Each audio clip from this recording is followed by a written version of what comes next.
Hello everyone, my name is Alexander Kazina, aka Kozibear, and I'd like to thank you for joining me this evening for another installment of Season 6 of Kozibear's Cooking. Technically, grammatically, that should be the first installment of Season 6 of Kozibear's Cooking, but in due time, that will be all perfectly correct. This is a limited run 6-episode show that you can watch live on both twitch.tv/CozyBearLive and youtube.com/@CozyBearLive every Wednesday at 5 p.m. Eastern Standard Time between September 25th and October 30th. And if you missed watching it live, don't you worry. You be able to view full-length VODs of past episodes on both platforms, as well as clips and highlight reels of the show's best moments exclusively on YouTube. I have a great episode in store for you today. Oh boy. So let's get this ball right and rolling. If you've seen it from the title of the stream, tonight we are going to be making Pickle Pizza. Now, there's a lot of stuff that we got to get out of the way, a lot of stuff that we got to cover, a lot of ground. It has been a couple of months since Kozibear's Cooking Season 5. Kozibear's Cooking Season 5 finished off in the summer. Had a lot of fun doing that thing. I was like, I gotta get these seasons coming sooner and sooner and sooner. We can't be waiting super long between each season. We gotta get these things faster, faster, faster. Not so fast that I can't obviously properly prepare for the next stream. But, you know, fast enough that you guys at home aren't just waiting, gasping for breath with nothing in sight, like a person stranded out at sea. And so I was like, you know what? Kozibear's Cooking Season 6, I feel like I've not done enough lip service to all of the cookbooks that I actually currently have. Give me just a moment. I have right here just a whole metric crap ton of cookbooks. Let me show you some of the cookbooks that I currently have. Let's zoom in here. We have the More Mandy's cookbook. This is actually not the only Mandy's cookbook I have. This is it's like a soup and salad chain here in Montreal that's very popular.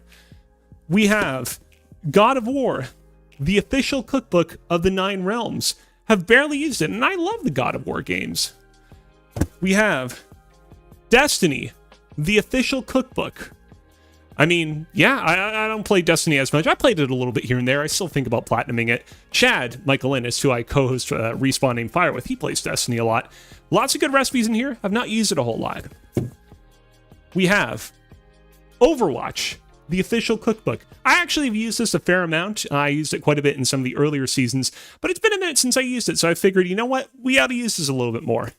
And another cookbook that you might remember from some of my earlier seasons, we have New York cult recipes. Lots of good recipes in here. Don't really use it that much. And so I figured, you know what? Season 6 of Kozibear's Cooking, it's time to pay some lip service to some of the recipe books we have. I've spent a lot of time coming up with weird, crazy recipes by hodgepodging a bunch of things online together, but now we got to pay tribute to the people that actually went and put ink to paper and came up with recipes for me to cherish and enjoy in those dear recipe books. However, there is one notable exception to that on this particular season of Kozibear's Cooking, and that is the dish we're going to be making today. You see, after Kozibear's Cooking Season 5, I decided to go to the CNE, the Canadian National Exhibition in Toronto. The Canadian National Exhibition in Toronto is kind of like, it's kind of like a state fair mixed with like a bunch of like weird like vendors and stuff. There's like a lot going on at it, including like roller coasters and all the kind of fairground amusement things that you would want out of a state fair. The thing about the CNE is the CNE is particularly famous for its outlandish and unusual food products. You can get all sorts of weird and unusual carnival food at the CNE. And one of those things that you could get in prior years was the Pickle Pizza. And getting to taste that Pickle Pizza for the first time, I actually had it when Greg and company from Kinda Funny came to town to attend the CNE's Gaming Garage several years back before the pandemic. I got to have a whole bunch of slices because they just bought several huge pizza pies and just were giving it out to the fans. And I was like, wow, this is way better than it has any right to be. I love this. This is great. And so every subsequent year, I've been excited to come back to the CNE, see what, stuff they currently have in store, and, try out some more Pickle Pizza. I went to the CNE this year, and they didn't have any Pickle Pizza whatsoever, despite the fact that they had inducted their Pickle Pizza into the Hall of Fame. I'm going to grab my phone here real quick. So the CNE put out a press release ahead of this year's exhibition, which ran from August 16th to September 2nd. And I'm just going to read a little bit from it. 2024 CNE Food Hall of Fame, a new tradition that aims to celebrate the foods that have shaped the CNE experience. 5 food items from iconic treats to culinary curiosities will be inducted as part of the special ceremony to commemorate. Sorry, got a little burpy there. It's going to happen. There we go. Then that was a proper burp. That was worth interrupting my speech for. To commemorate the 70th anniversary of the iconic food building. Let's see here. This is where the press release properly begins. Today, the Canadian National Exhibition announced the inaugural inductees to the 2024 CNE Hall of Food Hall of Fame, a new legacy commemorating the iconic, innovative, the creative, and memorable foods that have shaped the culinary reputation of Canada's favorite fair.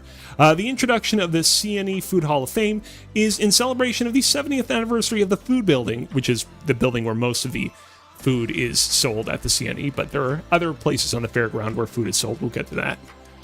And in recognition of the foods that have made an impact and influence on CNE food culture, deserving of being immortalized in the building and that started it all. Let's see here. So there's like some more preamble, and then they get into the foods. So let's read through some of these foods. Number 1, Tiny Tom Donuts. Since making their debut in 1960, Tiny Tom Donuts have captivated fairgoers as they watch perfectly piped miniature donuts float down its signature conveyor belt in the food building. I've had some of these. I don't think I had them last time that I was there this past summer, but they're pretty good. And they're definitely like a fixture. Once you walk into the CNE food building, the main cafeteria food building where a lot of vendors are set up, it's one of the biggest and most prominent vendors there. Makes perfect sense. We have the ice cream waffle. The combination of good old-fashioned vanilla ice cream sandwich between freshly made waffles is a match made in CNE heaven. I was actually pretty disappointed in this one. I had this one this past summer at the CNE, and I just found the waffle to be a little bit too floppy and the ice cream to be, yes, I mean, good old-fashioned plain vanilla ice cream is nice, but I found the vanilla ice cream in this particular waffle to be just a little bit too, I don't know, it was just, didn't have enough pizzazz to it. Pretty disappointed. Let's go 2 others. We have Primo Spaghetti in a cornucopia. I can't remember the last time I actually read that word. Universe of outrageous foods, deep fried delights, and carnival staples. It's amazing how a humble cup of perfectly al dente spaghetti with tomato sauce can evoke such nostalgia for so many generations of CNE visitors. I've not tried this one, but everybody loves spaghetti. We have deep fried butter. The one that started it all, deep fried butter, was introduced at the CNE in 2010 as a novel food item offered by Vicky Skinicki. It's Vicky Skinkle. Oh no, it's Vicky Skinkle. I like Vicky Skinicki better though, so I'm going to call them Vicky Skinicki. Vicky Skinicki's Sweet Treats concession stand in the Midway. She perfected the recipe to deep fry frozen butter in funnel cake batter to create the perfect consistency. Sounds good. I didn't try it. I'll probably try it in a future year. And finally, here we have the Pickle Pizza. I'm going to read to you what the CNE has to say about the Pickle Pizza. And this is a lot of preamble, but please bear with me. A relatively recent food item that made a name for itself in 2019, the Pickle Pizza was not just a novelty, it was downright delicious. The wood-fired pizza made fresh to order in the Midway consisted of a dill ranch sauce base, pickles, cheese, and sprinkled with more dill on top. It would become one of the year's best-selling food items and inspired the creativity of CNE food vendors alike, as pickles have found their way into almost every food iteration one can imagine. Nobody caught that, but I tried to put my phone down on the table and it just bounced everywhere. All right, so here's the thing. At the CNE, in the food hall, they had hanging up a bunch of banners of the food that they'd inducted into the Hall of Fame, including the Pickle Pizza, which you can see right here.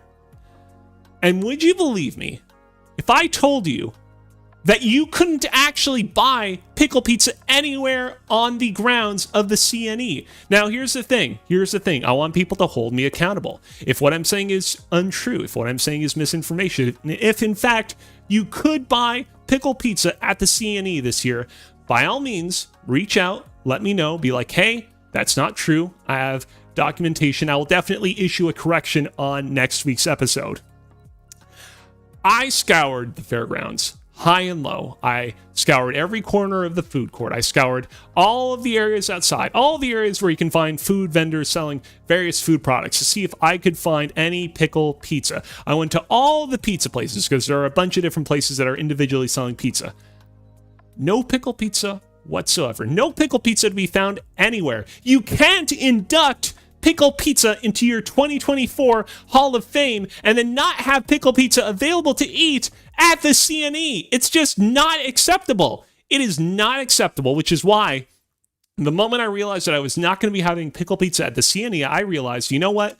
I got a lot of recipe books that I want to get to in Season 6 of Kozibear's Cooking, but we have to make some pickle pizza ourselves. And so that's what we're going to be doing today, right here and right now.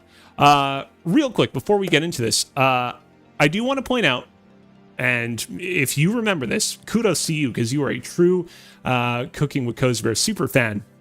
I actually previously made a pickle pizza earlier on in Kozibear's Cooking. That's why I decided to call this stream, Can I Make the Ultimate Pickle Pizza? Because what we're going to be making today is definitely going to be much better than that prior pickle pizza. This right here in the upper left-hand corner is the original pickle pizza I made. I mean, it's not a bad photograph.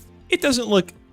I mean, I'll be honest. At this point, having like advanced so much in my pizza making skills, that is a pretty unappetizing looking pizza. I think, yeah, I can't stand up for.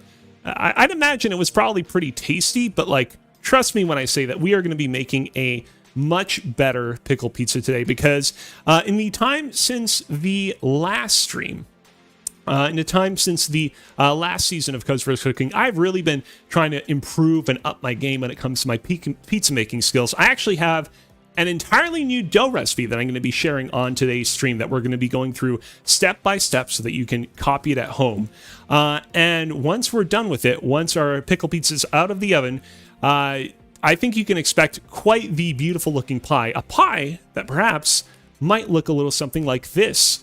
Now, I will say, the lighting on this photograph, not as good as the previous one. This one looks a lot cooler by comparison to the other one, which is not my intention. However, look at this guy. Look at this guy. This is a pickle pizza that I made over the course of the past couple of weeks, basically in preparation for today's stream, as like an experiment to see if some of the combinations of ingredients that I wanted to use on today's stream would work out properly. And like, just look at how good that crust is. That is the one thing that I really worked on in anticipation for today's stream, is really upping my crust game, coming up with a new crust recipe that would just blow what I previously used to have out of the water.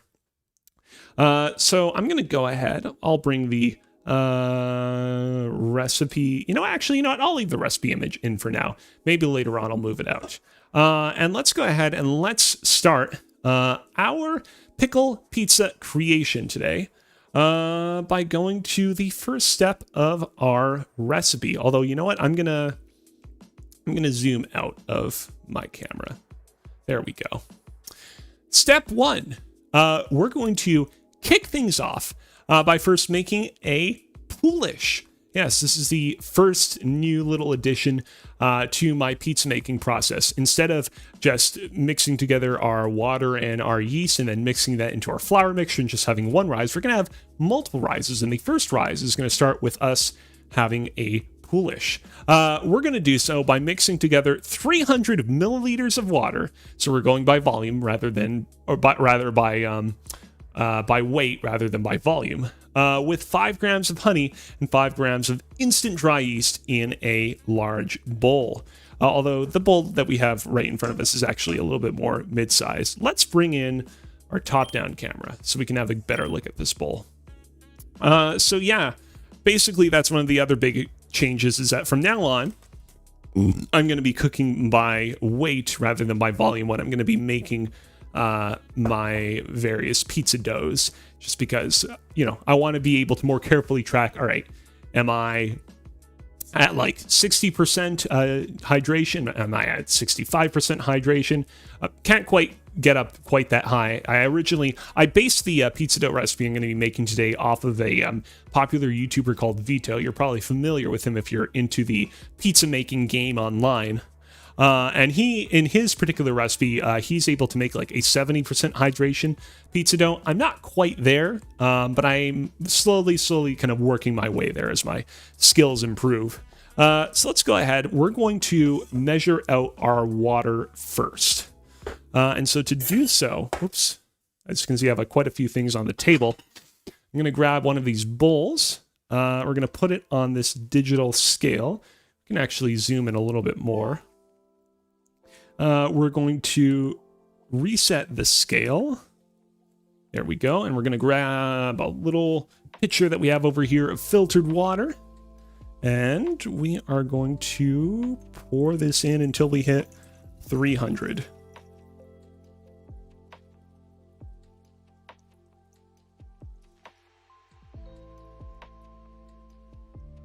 Oh, yeah, 304. I'm just going to very slightly skim a little bit off the top, because the idea when making our poulish is we want there to be an equal amount of both water and flour in this. So I'm just, there we go, skimming a little water off the top, and there we go. I didn't even touch the spoon. Okay. Actually, hold on. Now it says there's actually still 302. There we go, 301. That's okay. Okay. Let's go ahead and pour our water into our bowl, like such. Yeah. Put that bowl over there for now. Next up, let's go ahead. Oh, where did my notes go? That's weird. We're going to add in our 5 grams of honey. I think to make this easy, because we don't want to waste too many dishes, what we're just going to do is we're actually going to put this bowl on our digital scale. We're going to set it 2 grams. We're going to reset it. And we're going to go ahead. We're going to grab our jar of honey from the Pettigrew Farms, good friends of ours. And we're just going to drizzle a few spoonfuls, or not even that much, just a small amount, until it says on the scale that we've added an additional 5 grams.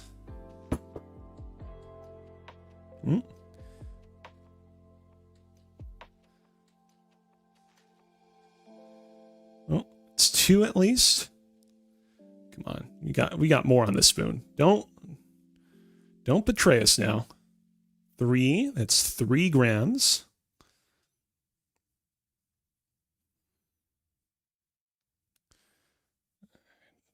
Okay, I'm going to just grab a little bit more. We don't want to overdo it.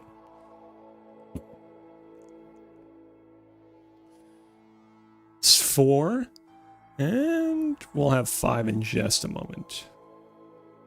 There we go. We have 5. Perfect. Gonna go ahead. We don't need the honey anymore. This is the last time we'll need it on stream, so we'll schlep that into our trolley. And next up, we need 5 grams of instant yeast. And same thing as last time. I'm just gonna actually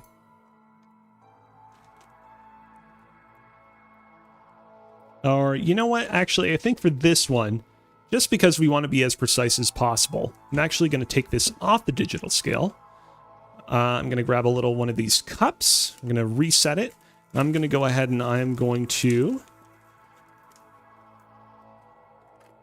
pour these in the cup until we get 5 grams. And then I'll pour it into our bowl.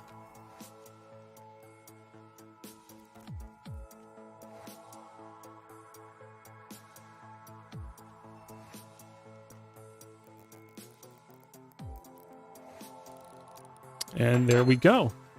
5 grams of yeast. And we don't need any more yeast for the rest of the stream as well. Our yeast is finito. So we're going to go ahead and we're going to put that in our trolley. And we will put this little thing of yeast in our bowl. And there we go. And with that taken care of, we're just gonna, you know what? We'll use the spoon that we used for the honey, actually. This one will be better. Also, I got a little bit, sorry, I spilled a little bit of honey on this cutting board, which we don't want because we're gonna need to use that cutting board later on for something else. So I'm just gonna, there we go. And now we're gonna go ahead and we are going to stir up our water, yeast, and honey mixture. It's going to be a little bit clumpy at times, but with enough stirring, we will eventually rid ourselves of these clumps and be able to move on to the next step.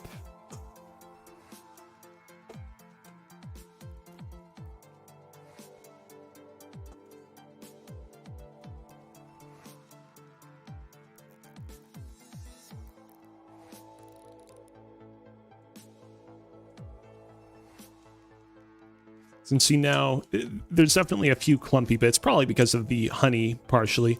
And I'm just like taking the spoon and I'm pushing them against the side of the bowl so that they can declumpify. Oh, that's not a proper verb, but you get the idea.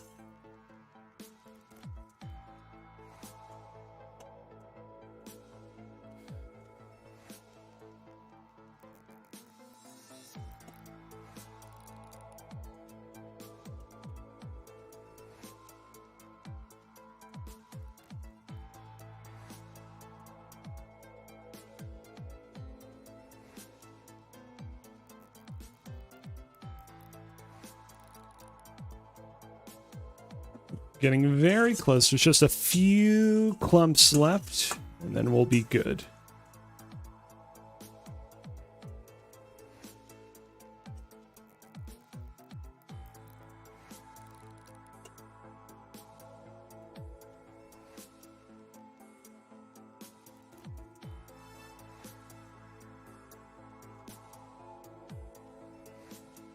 Just another few stirs. Just getting some bits from the side of the bowl. And yeah, there we go. I think that's good. Oops. Okay, with that taken care of, we're ready to move on to step 2.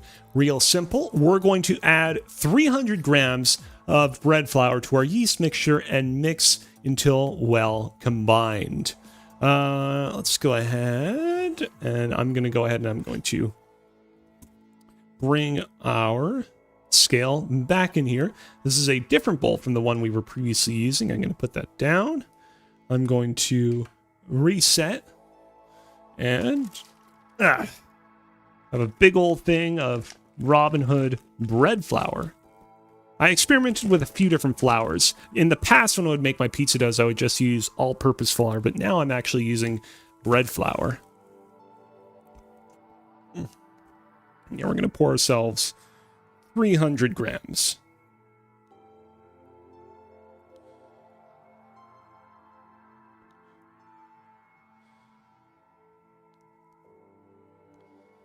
And there we go. 300 grams on the dot. We're just going to close that temporarily, but we will need more of it later. All right, and we have arrived at the fun part. I'm going to go ahead and we are going to pour this bad boy in, and we are going to do our best to stir it up until we have as cohesive of a mixture as we can get it to. It's going to resemble kind of like a chunky pancake batter at the end of this. It's not going to look great, but that's what we're aiming for.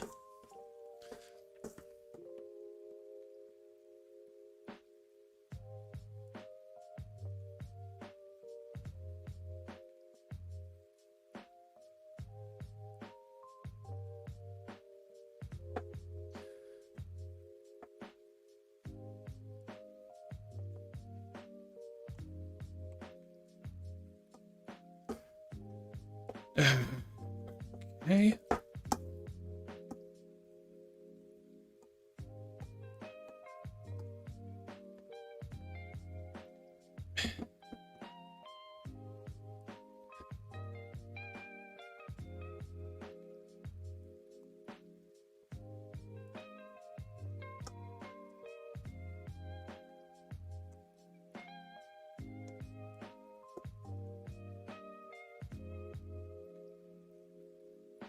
Pretty coming together pretty well.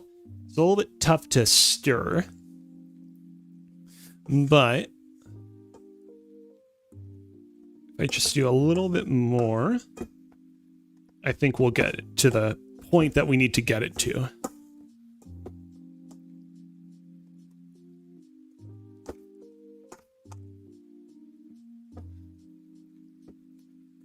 All right, and now we're going to take our little scraper. I'm going to scrape down our spoon.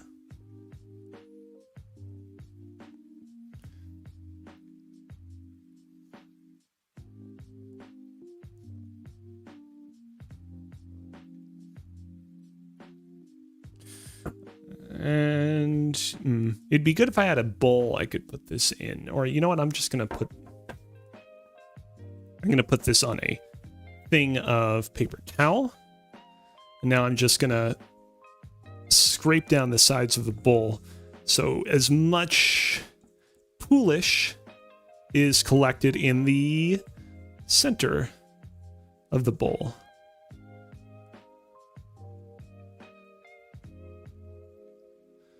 And hold on, now there's a little bit of poolish stuck to the side of the scraper, so we're gonna scrape that in.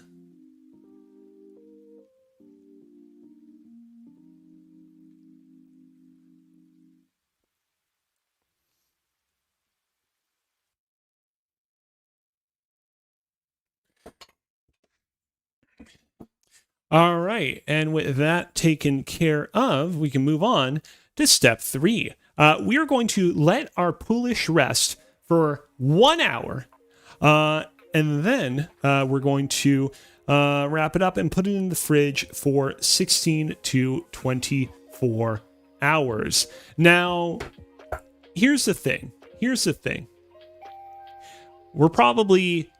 It would probably not be particularly appealing for you guys to wait 1 hour and then wait an additional 24 hours until we're ready to get to the next step of our pizza dough making process here. I think it would still be a pretty fun stream to be like, all right, we're making a pizza dough in real time and just having like a 48-hour marathon where we're doing all sorts of things in between bouts of working our pizza dough.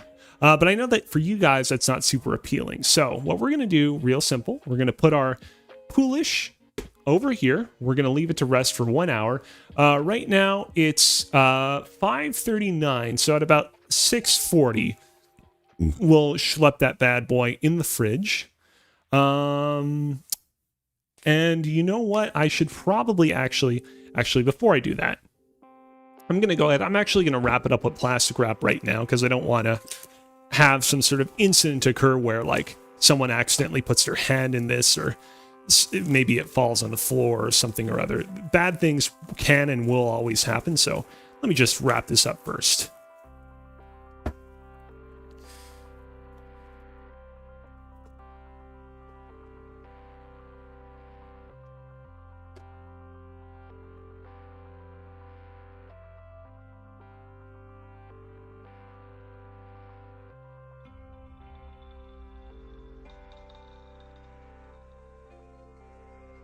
And there we go, all nicely plastic wrapped up. I'm going to put it over there.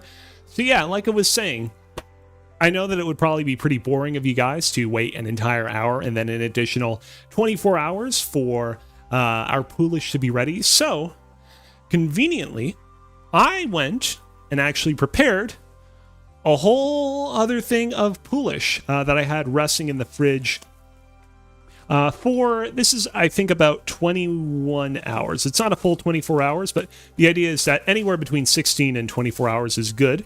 Important to note, in case you later on decide to try to recreate this recipe at home, after letting it rest in the fridge for 16 to 24 hours, you're supposed to let your poulish come back to room temperature, which is anywhere between like half an hour to an hour. I took this one out about 15 minutes before I started my stream today, so the math works out in that regard. Look at this guy. Certainly very interesting. If you saw this in the fridge, you would think, it looks kind of weird. It looks kind of diseased, but it's certainly not weird, and it is certainly not diseased. This is just the natural appearance of a poulish that has been left in the fridge to ferment for about a full day. There are parts of it that look a little bit black, but they're not actually black. What they are is they're just air bubbles that have developed over time.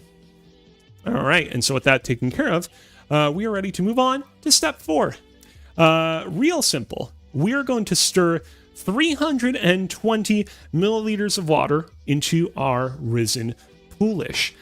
In pizza, there's this idea of hydration of when you're making a pizza, you want it to be hydrated with a certain amount of water to flour ratio. And so, for example, a pizza that has half as much water by weight as flour by weight would only have 50% hydration. A lot of legitimate pizzas will go for like at least 60, 70, even 80% hydration. But the problem is when you get your pizza dough super duper hydrated like that, it's very difficult to manage. And so after much experimentation on my own time, I found that 62% hydration, which is what we're going for here today, is kind of about good enough for us. So I'm going to go ahead and I am going to turn on our digital scale again.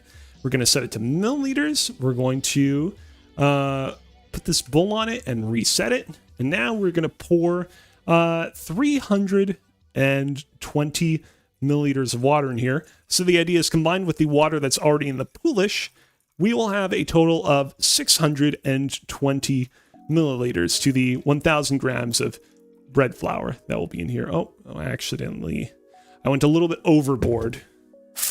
I'm at 347. You know what I can do is I can probably take some water out with these cups. I can probably, I can drink some of it. I just have to be careful not to touch the mouth of the thing. The weird, crazy things that you get to witness on Kozibear's Cooking. Wow, that is exactly 320 milliliters. Perfect. There we go. Never touched. Nobody can sue me. All right. The water is measured out, so we're going to go ahead and we're going to pour it into our poulish. And now this is not, we're not going to be able to mix these up super cohesively. We're not going to be able to really do that. But we'll still mix them up so that they're somewhat cohesive. We just want to get to a point where it feels like, okay, this is like there aren't like distinguishable kind of like chunky bits to non-chunky bits, if that makes any sense, or at least not too much of that. And so we're going to go ahead and we're going to mix up our poulish with the water we just poured in here. Got this dough all hydrated.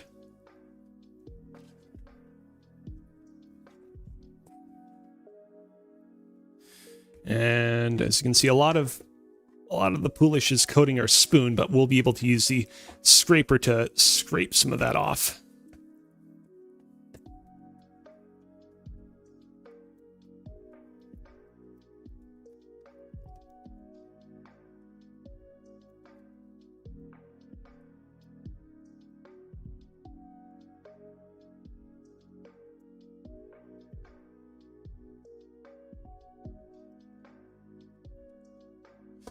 Okay, this is much better.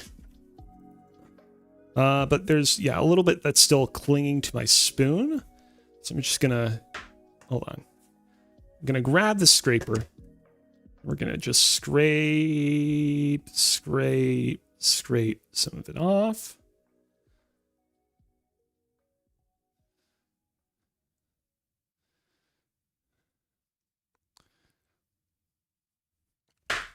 And we're going to just do another little stir. Again, we're never going to get this super cohesive and nice looking. So we're just going to do our best.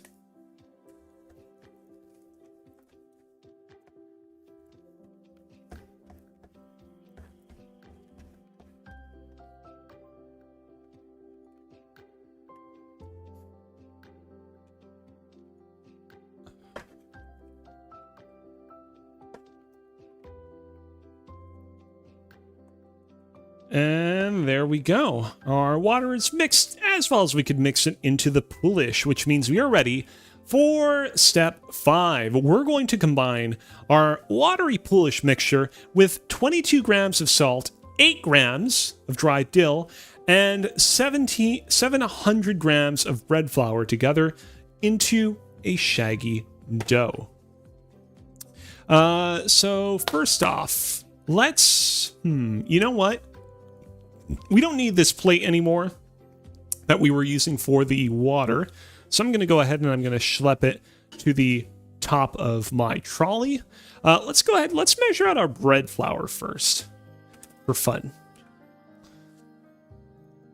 I'm going to go again. Again, we're going to reset the weight, the digital scale. I'm going to grab our bread flour. Still incredibly heavy. This is a big bag. Let me tell you, it was really heavy bringing this one home. Matt from RI says, "What's up, Cozy?" Hey, Matt, I am currently making a dough for our illustrious pickle pizza today. I'm going to tell you this right here, right now. The next time that we all meet up in person, I am 100% making this dough and this type of pizza for you all, because this stuff is molto bene, real good. And I think that it needs to be shared with more people in the world. Ugh.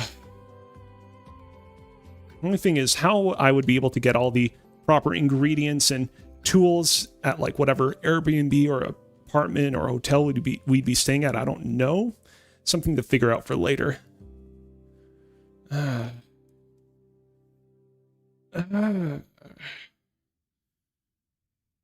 Okay, almost there. We're at like 696. There we go. 700 on the dot. Perfect. Matt from RI says, "That sounds delicious." Excellent. I'm looking forward to it. If we are close to my house, I would supply you with any items you may need. Awesome. I mean, like, here's the thing. A lot of these things, like, I can definitely find, you know, when I visit the States, or I can use substitutions. I think the one big thing that I would definitely need, and this is a preview for later in the stream, is it'd be good to have something like a pizza peel like this for putting the pizzas in and out of the oven. That's kind of the one big thing. So just something to keep in mind for the future. All right, we're going to go ahead. We are going to, I'm going to just put this thing of flour over there. I'm just going to move our watery poolish over there. As you can see, I have a new and advanced bread dough recipes. I've been making pizzas for a while now, but for this particular stream and the lead up to this particular stream, I really went and leveled up my pizza making skills. And basically what you're seeing right here, right now, is sort of my new and improved pizza recipe, which is something that I'm really proud of. There have definitely been times in the past where I've made pizzas for my family, and it's like, man, this isn't bad. This doesn't taste bad. I'm sure everyone appreciates the fact that I'm trying to actively kind of nourish them with my love and food. But like,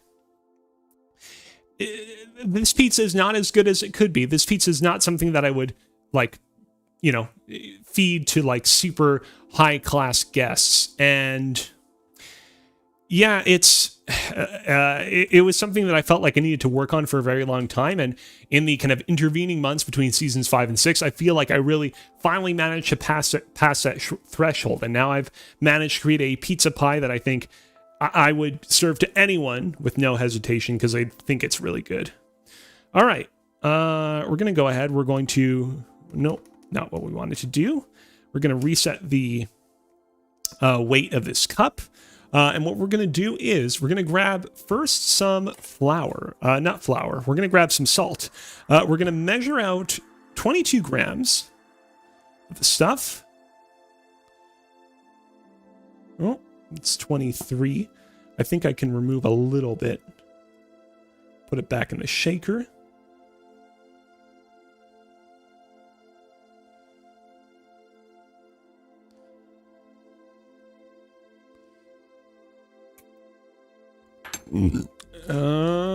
And we'll still need the salt for later, so I'll put it over there. And now what we're going to do is we're going to grab our shaker of dill weed, our dried dill, and we're going to pour dill wheat in here until our 22 grams gets to a 30 gram mark.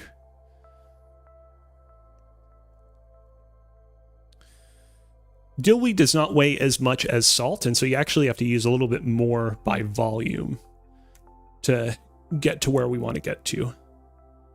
From an outside perspective, if you could bisect this cup in half, it would almost seem like we have an equal amount of both salt and dill wheat. But by weight, we have way more salt.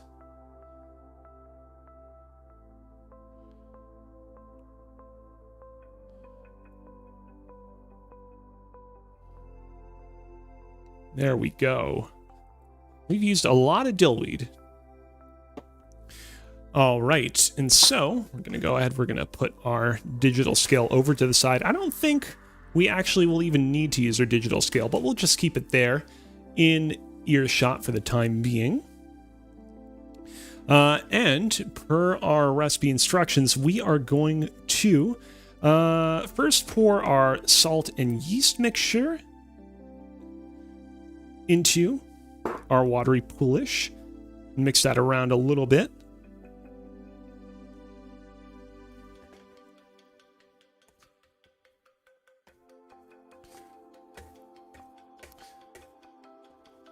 And by the way, if you're just making I should mention, if you're just trying to make a standard pizza dough and don't particularly like the taste of dill, just omit the dill and just add 30 grams of salt. That's the normal recipe, but I'm adding dill because we're making a real dill doughy pizza here today, and I want it to be dill all the way down. And now with that added in, we're going to go ahead and we're going to add in our 700 grams of bread flour. And we're going to stir this up until we have a shaggy dough, which should take about like 2-ish minutes. And we're going to go ahead and we're going to put that bowl over there in our trolley because we don't need it anymore. All right. Now this is going to be another slightly tough section because this stuff don't mix easy. Especially considering we have a greater quantity of bread flour to water this time around. Okay.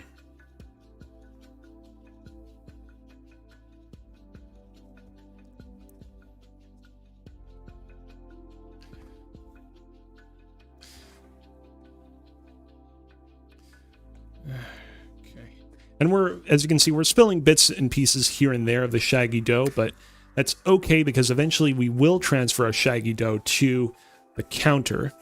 So any bits or pieces that accidentally end up outside of the bowl, it's fine because we'll continue to mix it and knead it up there.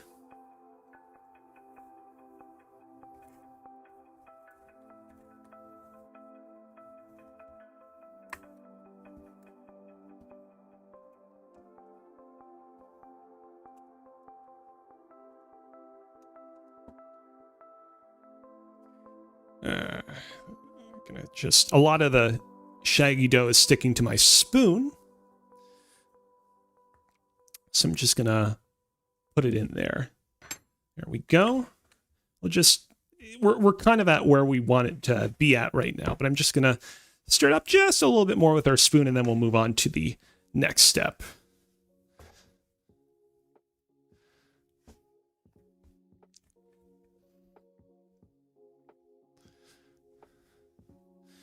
Okay, I think that's good. Once again, we'll just take our scrapers, scrape any additional dough into our bowl.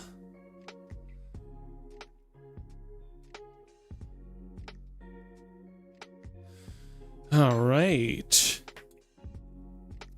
With that taken care of, we are ready to move on to step 6. Real simple, we're going to knead our shaggy dough onto our table for a few minutes and then pour 10 grams of olive oil onto it and then keep kneading it until it springs back at the touch of the finger. So The olive oil in this case serves two different purposes. One, the olive oil will affect the alchemical composition of the dough. It'll improve its taste, but also halfway through kneading the dough, the addition of the olive oil will make it easier to knead the dough. In fact, a lot of people recommend if you're kneading dough and you're having a lot of difficulty kneading it, don't add extra flour. Instead, add something like olive oil, for example.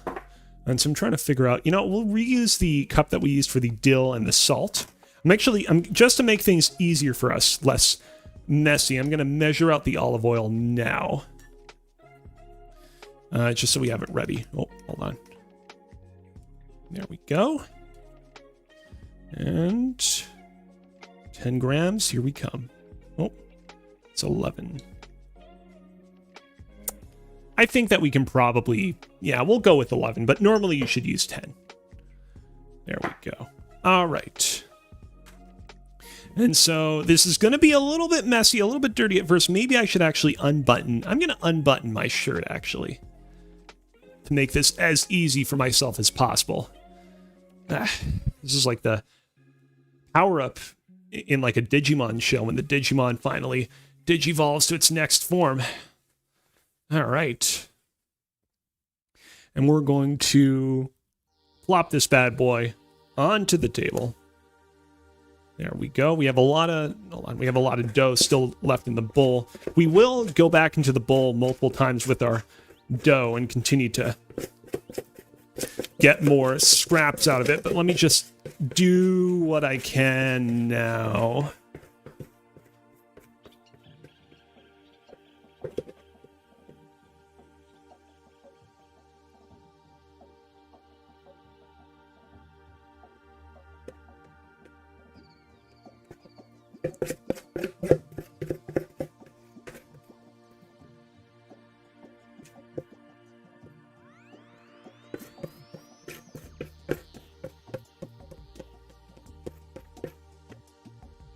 Okay, again, there's still some more dough bits left in the bowl, but we'll get to those. All right, and now we're going to just go and we're going to start kneading our dough. The dough that we have here, compared to the doughs that we used to make in the past, is a lot more wet. It's not going to be as easy to know right up front, but with enough kneading, eventually we will build up the dough to a point where it'll be easier to knead and it won't be sticking to things as much, which is what it's doing right now.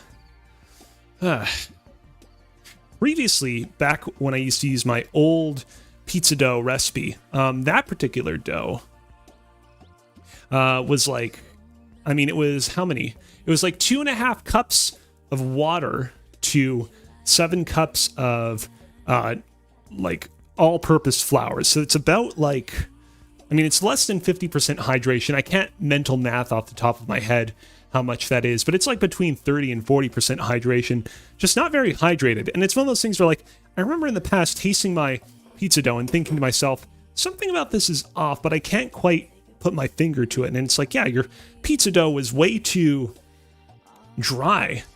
You need to have more water, more hydration in it. Ugh.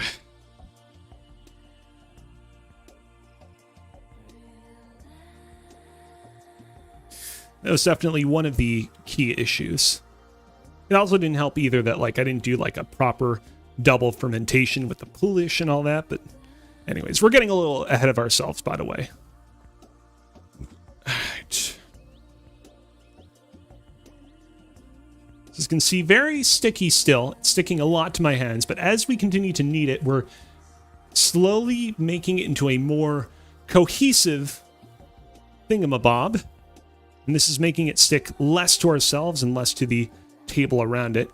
I'm just going to... There's a lot of dough that is clumped onto my hands, and so I'm just going to get some of it off, but more of it will naturally come off as we continue with our recipe. I think the size of the table that I have for these streams, it's solid. It's not too small, but this is one of those moments where I'm like, I do wish it was a little bit bigger.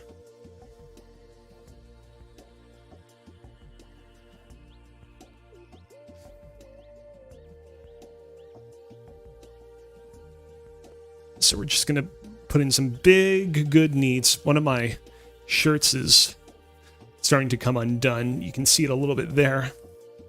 But so long as we keep it away from the dough, we should be fine.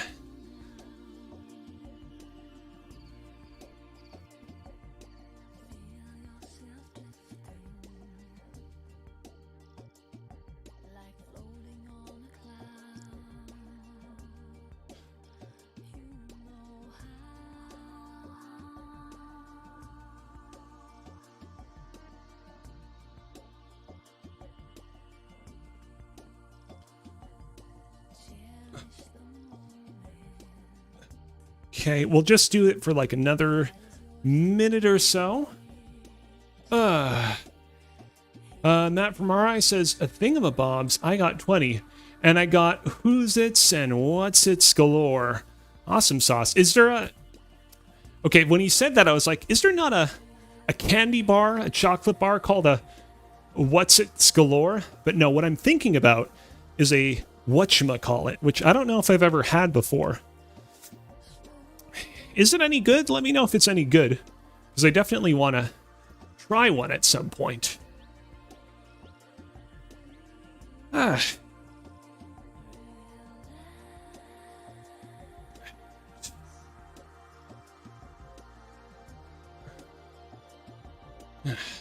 wish my hands weren't so dirty right now, because I would definitely want to roll up my sleeves, but I can't really do so.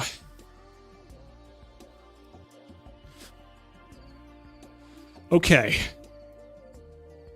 I think we should bring in our olive oil. So we're going to go ahead. Never had one of those. I definitely want to try one now. Definitely want to try one. That'll be #1 priority when I next go to the United States. And there we go. Got our olive oil in here. Our surface is going to get a little olive oily, but that will only help us in what we're trying to do. And eventually, what I found from experience is that basically most of the olive oil will be absorbed by the dough. So it won't be too olive oily when we're through with this thing.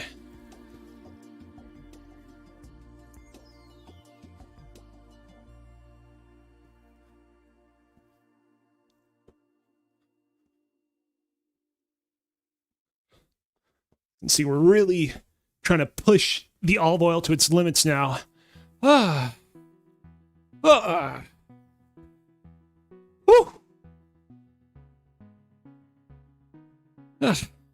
Hello in the chat. Let's go! I agree! We finally gotten our dough to a point where we can a little bit more easily push this bad boy around. Really knead it properly. It's still a little bit sticky, but that's okay. I really wish I could find a way to push up my sleeves right now, but I don't want to get them dirty.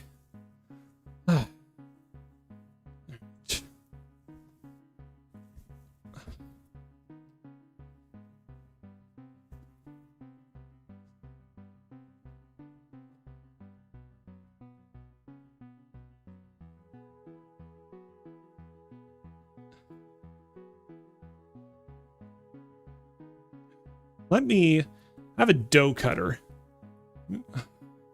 On the Britney Spears mic is a nice touch. Thank you. I spent a lot of time in the last season of Kozibear's Cooking trying to think up ways to set up the microphone so that my voice quality could sound as good as it could sound. And what I found is setting it up here provided me far and away with the best microphone quality. And so I decided, you know what? I'm going to stick with this. This is good. This is good.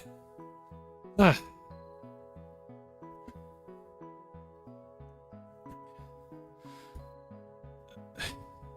just a little bit concerned because I'm shaking up the table a lot right now, and there are a couple of things over on the other end, a couple of glass jars that I would not want to fall.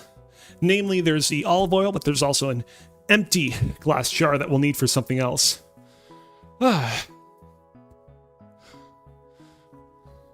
What I also like about having the lav mic in this particular position is you don't really notice all the wiring and things like that. Previously, when I had my lav mic more located on my chest, it was like a little bit easier to be like, oh, okay, I see where this is all connected to the stuff that allows it to work. But here, it's like kind of perfectly hidden. Okay.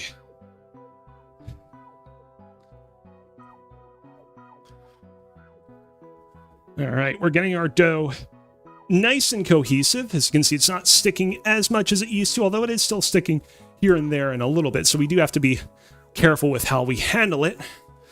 I'm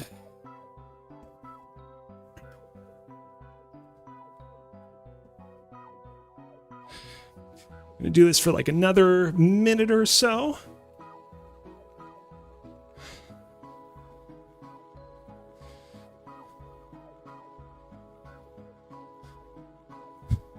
Look at how good this is, and look at how it started out so sticky, and now it's so not nearly as sticky. It's still pretty sticky, but it's not as sticky as it used to be.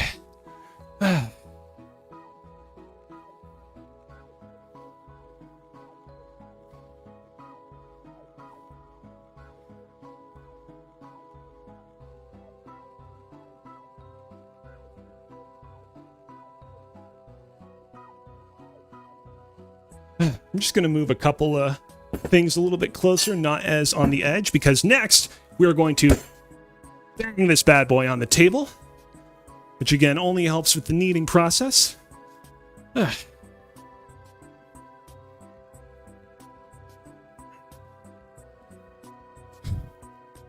You know what? I say that one bag is fine. One bag. They say that one bang is fine, but you know what's better than one bang? Two bangs.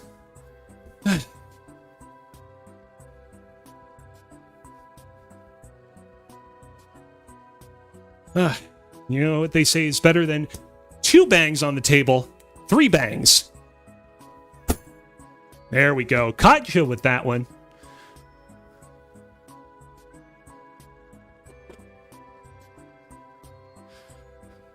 Okay, I'm gonna grab the bowl from earlier. I'm just gonna move our dough ball around the bowl just so that we can mop up any excess flour or detritus that wants to be mopped up.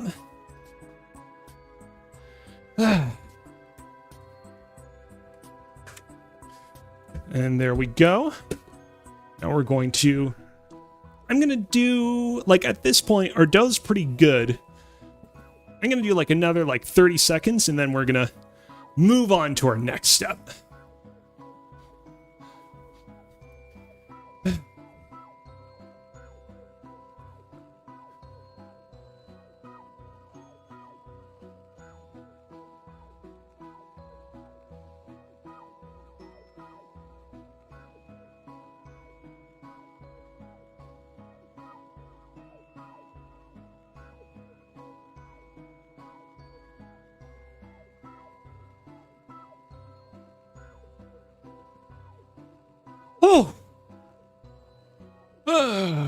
Oh yeah, it says Matt from RI. Billy Mays 628. Or maybe he wasn't Slap Chop. Not familiar enough with the Billy Mays to know the reference. Okay, and look at that. You poke it, comes right back. Our dough is done, which means that we can move on to our next step. Step number 7, we're going to roll up our kneaded dough ball into a ball, cover it with our bowl, and we're going to let it rest for 15 minutes. So, real simple. We're just going to take our big old dough ball, make it into a nice ball shape.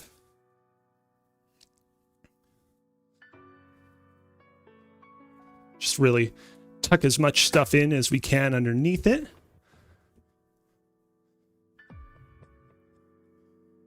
And we're going to go ahead and we are going to put our bowl on top of it like that so we can keep it relatively insulated from the air around it. Now, here's the thing. 15 minutes. I mean, I can obviously just pick up my phone right now and I can enter in a timer on that, and we can use that to keep track of how much time we got to wait here. But certainly there's a way for us to do this on stream that would be a little bit more cinematic, a little bit more interesting. And you would be correct. Ladies, gentlemen, non-binary people of the chat, allow me to introduce you to the newest addition to Kozibear's Cooking. It's the timer. Well, specifically, it's the timer now integrated into the cooking scene. If you tuned into Seasons 4 of Kozibear's Cooking, you might remember that I used to have this timer whenever I was in the gaming scene, when I would be playing some sort of Pokemon game while I was waiting for things to cook in the oven. I decided with Season 6, you know what? I love my timer so much, I can't let it languish in just the gaming scene. I got to bring this thing into the cooking scene, and so now it's integrated here with everything else. And let's go ahead and let's start that timer so we know how long we have to wait. 15 minutes. There's a few different things I want to do right now while we wait. I think chief among them, first off, let's zoom out our top-down camera like that. With that taken care of, chief among them, let's go ahead, let's head over to the sink and wash our hands, because my hands right now are a little bit crusty and dirty.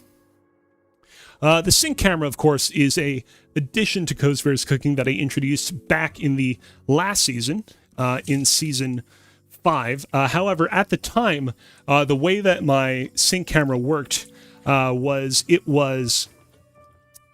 what was I trying to say? Sorry, I lost my train of thought. The sync camera, right, Season 5. I used to run it off of my old iPhone 6S.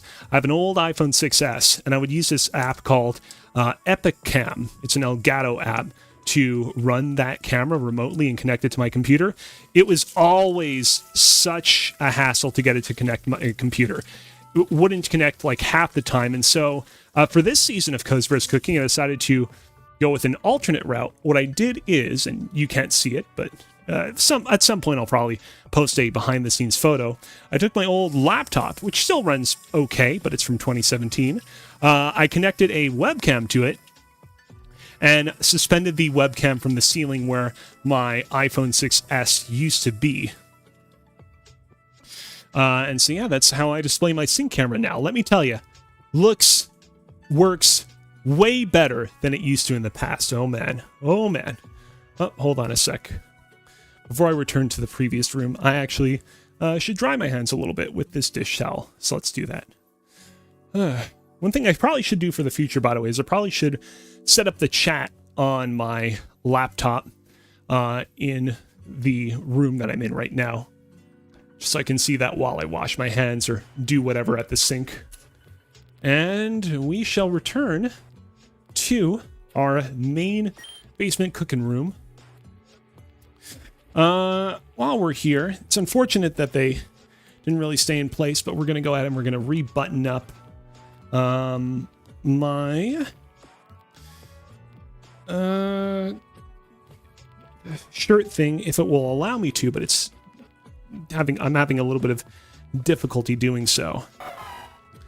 Will this one allow me to do so as well? Here we go. There we go. That worked. That worked just fine. Let's go ahead. I am going to grab a little bit of water. Much like the pizza dough, it's important to stay hydrated. And yeah, I guess we can do a little bit of cleanup. Cleanup number one. You know what? We will still need our olive oil. We're going to need that for something a little bit later. Most of the things that we're going to need on our table, we're going to still need for a little bit later. But you know what? We probably won't need any of these additional cups. So I'm going to go ahead and I'm going to schlep these cups into our trolley underneath the table. And, you know, there's a lot of excess dough and excess detritus around our bowl where we were kneading our dough. So you know what I'm going to do is I'm actually going to use our dough scraper to scrape up as much of this dough as possible, because the sooner we can scrape this stuff up, the easier it will be to clean. Eventually, I will have to do a more exhaustive clean later on after the stream, but if I clean this up right now, it'll definitely make things easier.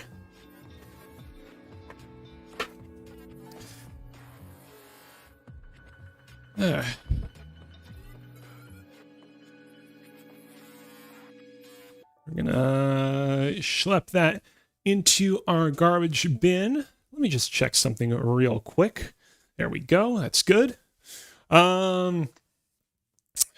Let's see here. Got a couple of chats in the chat. Chef_Old Wolf says, good day, sir. For the ultimate pickles without the pizza, I would gladly watch you. The pickles that we're going to be using today, actually, on the subject of the pickles. I mean, we'll go over this later on once we get to it properly. But the pickles we are going to be using are Bick's hamburger slices garlic pickles. Some would call them garlic pickle chips, but I feel like that's kind of weird. Chip implies something that's been fried or dried out, but these are immersed in their brine. These things are really good. These things are really, really, really good. If you're going through Montreal and you love pickles, gotta try some of these. And also, Campos says, what will the sauce be for the pizza? Sorry, I joined late. Not a problem. Not a problem at all. We actually have not yet gone into the sauce that we're going to be using on our pizza. That will be discussed a little bit more once we get to that. So I should mention that actually, the last time I made a pickle pizza on one of my streams, there we go, that's a stupid little dainty pickle pizza I made years ago. That one used, I want to say, a white sauce. It was definitely like some sort of white sauce. And it worked fine. Again, I'm not particularly proud of the pizza that you see displayed in the upper left corner. I think my pizza making abilities have much improved since then. But yeah, it was definitely a white sauce. The sauce that we're going to be making today is actually almost closer to a vinaigrette than it is a white sauce. It's going to be an olive oil based sauce. It's actually inspired by a recipe used by an American pizza place called Rhino's. I actually got tipped off on what I should do by Scott Bromley, who, as you know, is one of the hosts of the Comedy Button. I messaged him about if he had any advice on making my own pickle pizza, because he's made that sort of stuff in the past. And he was like, yeah, you know, we based our own pickle pizza off of this recipe used by Rhino's. And Rhino's doesn't publicly share the recipe that they use for their dill vinaigrette sauce that we're going to be making today. But I was able to find an imitation recipe on time. But I was able to find an imitation recipe online, is what I meant to say, not on time.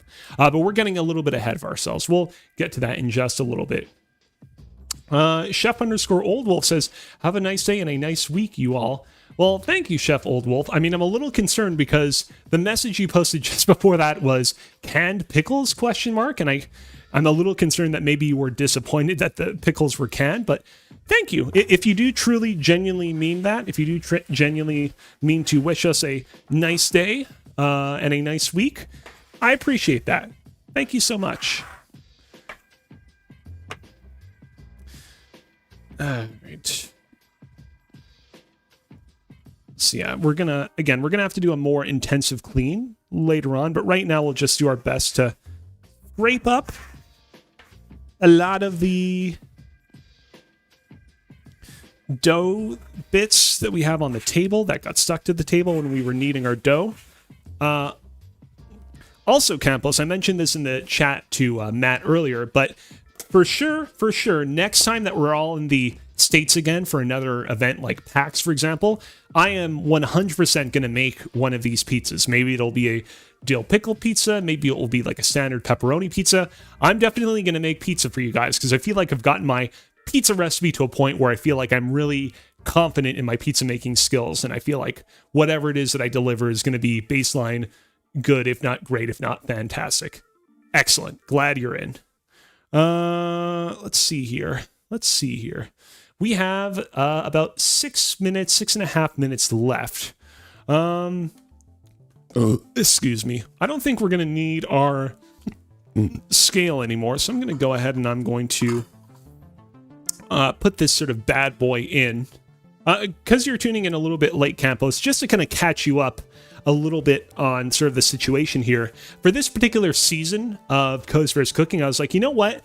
I've not done a lot of recipes involving my cookbooks in a little while. And so it's like, you know what? I should probably pay my cookbooks a little bit of lip service. And so you can expect recipes, streams later on in this season that will take advantage of things like the Overwatch official cookbook, the New York Cult Recipes cookbook, which I've had hanging around my cupboards for a while now, not really using them a whole lot. But for the first stream, I was like, you know what?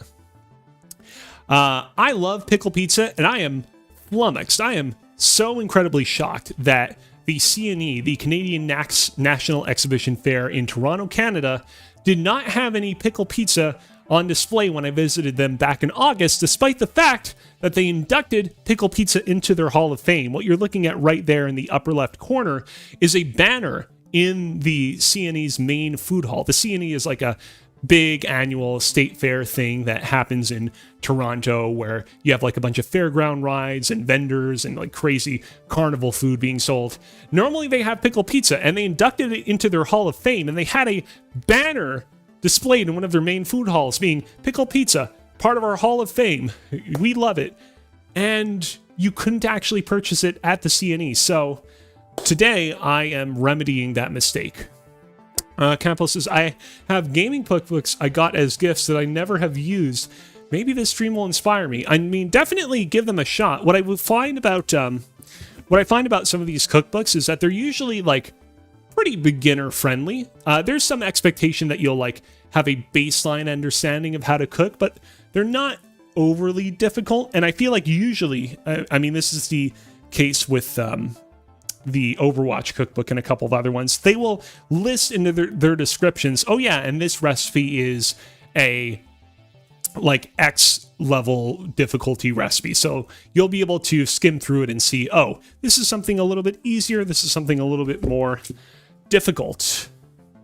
And so, yeah, about 4 minutes to go. I hope that me banging the table isn't disrupting the dough in any way. We have some more water.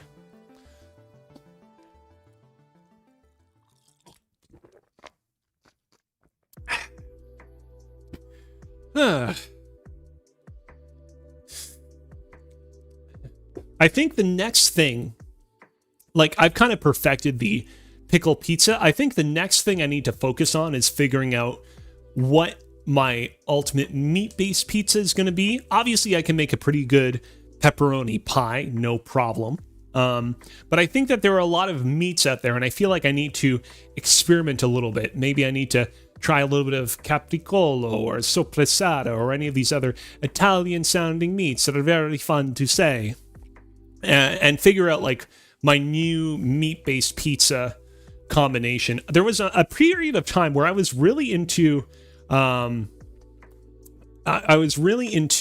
using this particular brand of oil-drenched dried tomatoes with my pizzas. That was really delicious. Maybe I can figure out a combination there. Campos in the chat says, have you ever tried making a deep dish pizza? So we're talking like a Chicago deep dish pizza. I've not. And it's one of those things where like on many occasions, I have looked up online to see if I could order or find a place that serves Chicago deep dish pizza here in Montreal. And there really isn't one, unfortunately. It's always kind of shocking because you'd think that something as well known as Chicago deep dish pizza would be universally available wherever you look, but there's not really a place.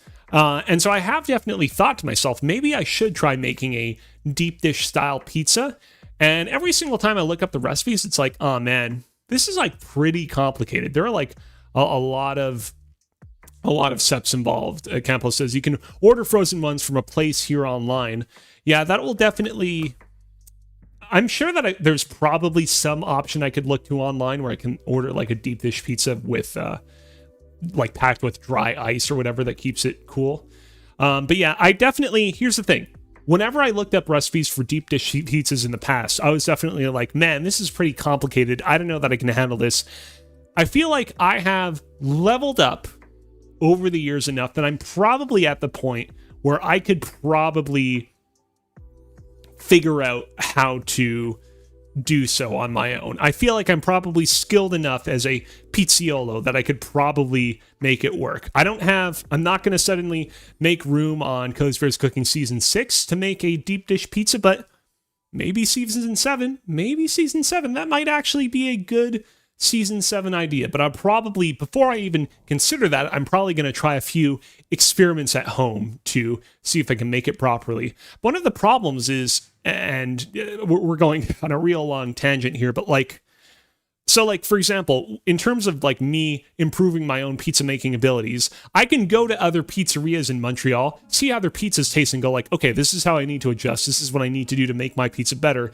But the problem with deep dish pizza is because there are no places in Montreal that I can go to that serve deep dish pizza, I don't have like a frame of reference. And so I fear trying to improve my craft, trying to make a really good deep dish pizza and not having immediate on hand examples of, okay, this is what a proper deep dish pizza should taste like. This is what I should be aiming for.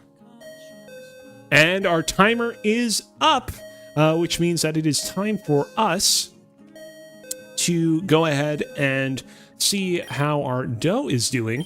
Let's go ahead, let's lift this thing up real quick. Oh, it actually stuck to the side of it.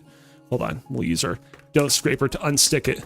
That's because it is grown ever so slightly while we left it to rise there. I'm going to go ahead. We'll bring in our zoom in real quick. Unfortunately, it's in such a spot where it's partially cut off.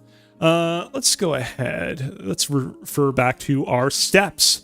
Step number 8. We're going to clean our bowl, this bowl right here. And then we're going to lightly grease it with olive oil. Then we're going to plop our dough ball back in said bowl, brush it with more olive oil, cover the whole thing with plastic wrap, and leave it to rise in the fridge for another 16 to 24 hours. So real quick, we're just going to bring our sync camera back in. And I'm just going to rinse and clean up this bowl to the best of my ability so there isn't a ton of detritus in it. We're not trying to go for like a super duper deep cleanse. We're just trying to clean up this bowl so we're not just using a bunch of different bowls, you know what I mean? We're trying to be efficient with our bowl usage.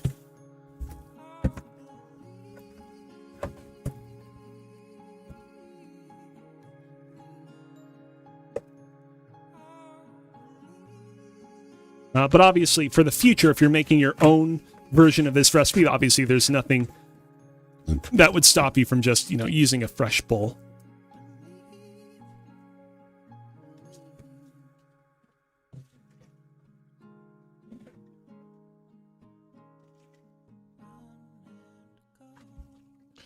Okay.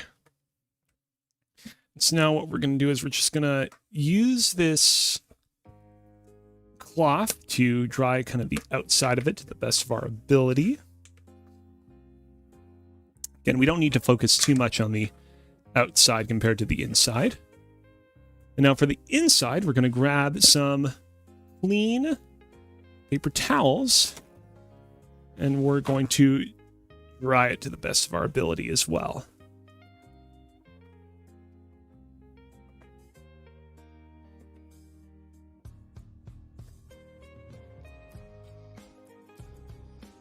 And we really do want it to be dry. We don't want it to be overly moist. There we go. I think that's pretty good. All right. Oh, almost forgot the dough scraper. Now we are going to return to our desk. We are going to, hold on, let me just push down this garbage can because it's getting a little overloaded. And now let's go ahead. We're going to grab some olive oil.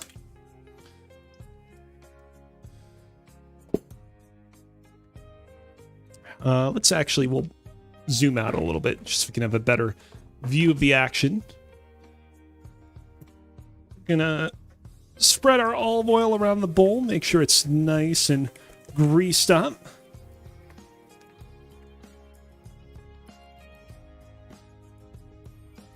And now we are going to, with a little help from our dough scraper, we're gonna get this couch potato off the desk and plop it into our bowl.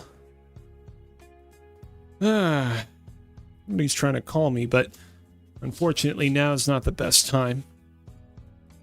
Only they would text me instead. I would be more than happy to answer them by text.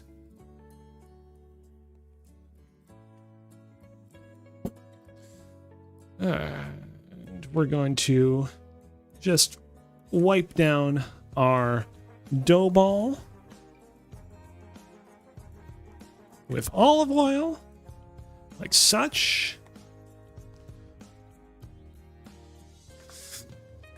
And with that taken care of, we're going to grab some plastic wrap and wrap up this bowl nice and good.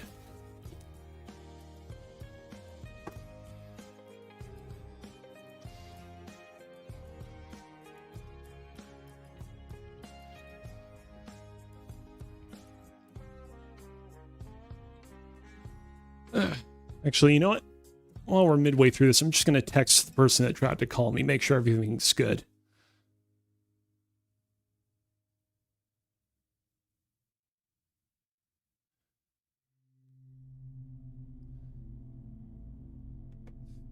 All right.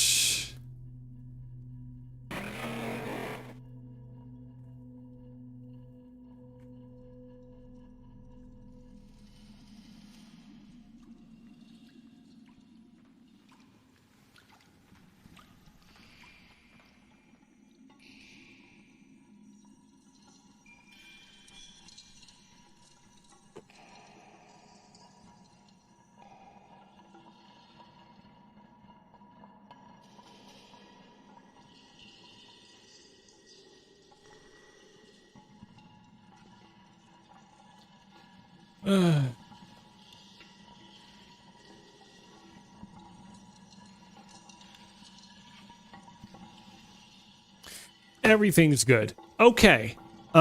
This is all wrapped up, but just as an extra precaution, holy shit, I did not realize that I had just been raided. Thank you so much to the Chow Style for the raid. Thank you so much. And yes, I am a fellow Canadian. Sorry, I was very immersed, hypnotized in trying to properly wrap up our ball of dough with some Glad wrap. I'm going to go ahead and I'm just going to real quick go off camera. I'm going to grab this little thing of tape, and I'm actually just going to put an extra thing of tape on this thing because these dough balls, as they rise, they have a tendency to sometimes break through the plastic wrap that they are immersed in. And so I just want to put this tape here as an extra precaution to prevent it from doing so. Thank you to the Chow Style for the follow. I really appreciate it. Y'all are cool-ass people. Okay, I think that is good looking. Let's see here. We're going to cover the whole thing in plastic wrap. And so next up, we are going to put this thing in the fridge and leave it to rise for another 16 to 24 hours. The Chow Style says, I also love Pokemon. Did we just become best friends? I actually used to play a lot of Pokemon ROM hacks on these streams. Nowadays, I mostly just use the Pokemon aesthetics, and I'm not playing the games as much as well. But you can know for sure that I love them Pokemons. I mean, you probably just saw a bunch of Pokemons running around on stream when you did all those raids and follows. Pokemon Emerald, that's sort of my preferred generation. Love those games. What am I trying to get to? Right. So we got to put this thing in the fridge for 16 to 24 hours. Here's the thing. Again, I think it'd be a little boring for you guys to have to wait an entire 16 to 24 hours. And so I actually went ahead and I pre-prepared a dough ball, another ball of dough that I left in the fridge for 16 to 24 hours. I think this one is like closer to like 23. I left it in there for a good amount of time.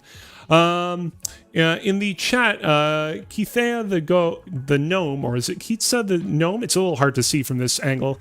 Is that a Pikachu dressed as Mario? I see. Yes, I'm going to be very careful with this guy. This is Pikachu dressed as Mario. This is actually a Pokemon Center exclusive item that was available in Japan in like late 2016. I was actually living in Japan at the time, and so I picked up a couple of these guys.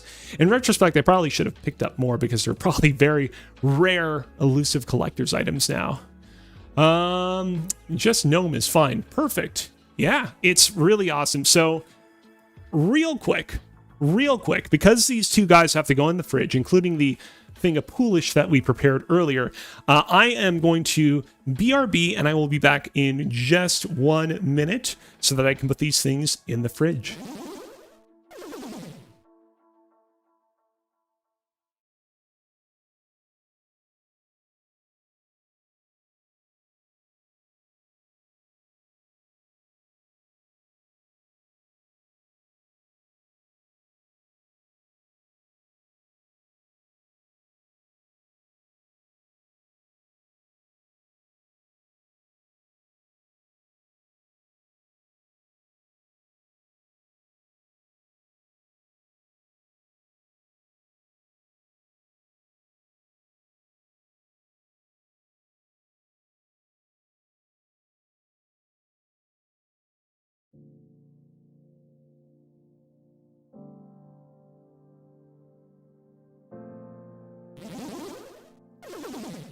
And I am back. I'm sorry if you missed me for the quick little minute there, but I needed to put those things in the fridge so that they could properly ferment over the next day or so.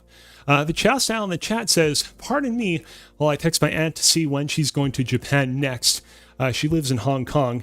So the thing is, very likely that you probably won't be able to find the Pikachu dressed as Mario when she goes to visit Japan, because the Pokemon Center rotates out what Pokemon dolls they currently have available pretty often. So probably won't be able to find that one, but she probably will come just in time for some other new, unusual, exclusive doll to be available. So definitely do your research and see what they have. And with that, we are ready to move on to step number 9. We are going to punch down our pre-prepared dough, knead it for a good 1 to 2 minutes just to get a little bit of air out, and then divide it into 4 equal-sized balls that we will let rise further under a dampened dish towel while we prepare our other ingredients. So a couple different things that we're going to do here. First things first, I'm actually going to just move some things out of the way. Our cutting board that we're going to let it rise on is actually located over here. So I'm actually going to take everything that's currently on it off of it so we can just prepare it for when we get to that point. We probably don't need any plastic wrap actually, so I'm going to schlep that in there. And this is the dish towel that we will be putting on it, but we're a few steps ahead of ourselves. All right, we got to remove this thing from our little plastic wrap. Ooh, thank you, by the way, I already said it, but thank you once again to the Chow Style for the raid. I really appreciate it. Thank you so much.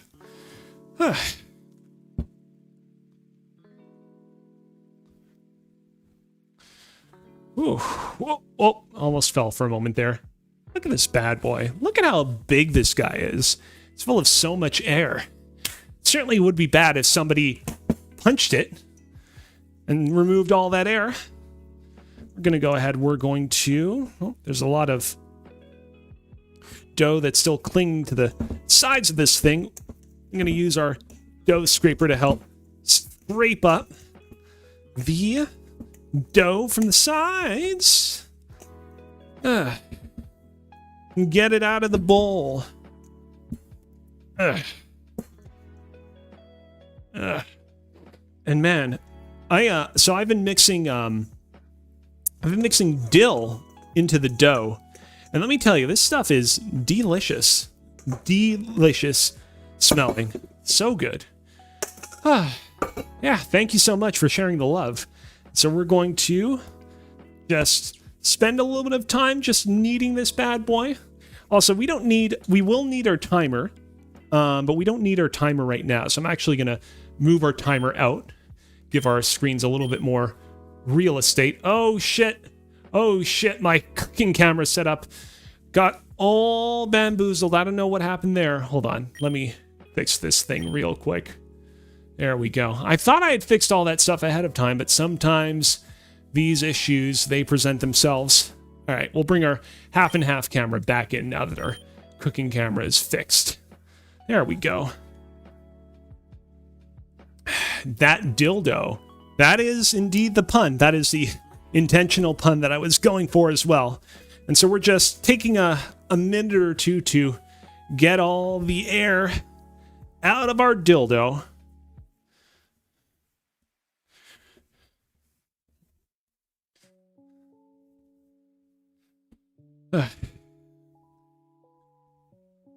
Which will give it another opportunity to rise even more, which will even more further intensify its flavor. Hands are getting a little bit sticky, but it's definitely not as sticky as they were when we first started kneading the other dough earlier in the stream. I'll tell you that much. Okay, I'm going to go ahead and, best of my ability, I'm going to make this dough ball into a nice ball shape by scrunching as much stuff underneath it as much as I can without losing my fingies. All right. And next up, hold on, I'm just going to move this bowl over here. We're going to go ahead and we're going to cut this guy up into a bunch of different individual balls. The Chow Style just cheered. Thank you so much. Check out that Volbeat fly around. And the Chow Style also asks, what province are you in? I am in Le Quebec. I am in the province of French Quebec. I am located in Montreal, or Montreal, as they say up here, or down here. I mean, I guess we're either north or south from someone somewhere. It's interesting.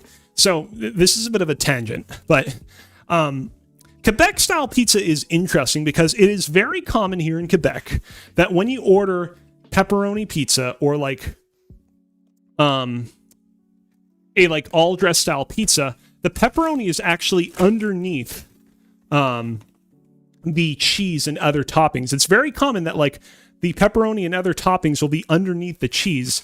And that was something that like broke my brain for a while. Because I was like, I mean, isn't pepperoni supposed to be on top of pizza? But wait a minute, there are all these depictions of pizza in popular media where the pepperoni is on top of the cheese. And eventually I realized, no, like as much as I love my province, the correct way is to have the pepperoni on top of the cheese rather than underneath it. The Chow Style says, hello neighbor, I'm in Ontario.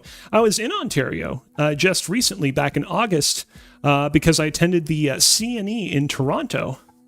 In fact, that's actually what inspired me to want to make this pickle pizza in the first place, because at the CNE they have all sorts of interesting foods, all sorts of interesting carnival fare, and one of the foods that they've had in years past is the pickle pizza. So popular it's been in years past that they actually inducted it into their Hall of Fame, which is what you can see here in the upper left corner. That's a picture that I took in the CNE's main food hall of the pickle pizza being inducted into their Hall of Fame. But the pickle pizza was not actually available to purchase or eat anywhere at the CNE. And so I decided, you know what? First stream of season 6, I am going to make myself a pickle pizza in honor of the great CNE recipe that the CNE did not provide me with. You know what? I need a little... I can do better at balling up this dough ball. I just needed a little bit of flour. There we go. Once again, need a little bit of flour. I'm trying to use very little flour because we don't want to disrupt the level of hydration of our pizza doughs. This is a 62% hydrated pizza dough, which means by weight, we use 62% water to our 100% of flour that went into this thing.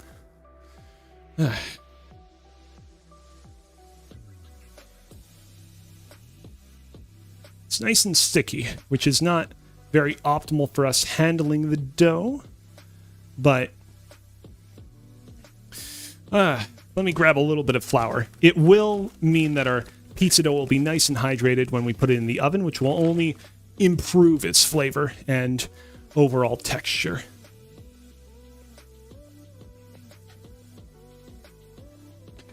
All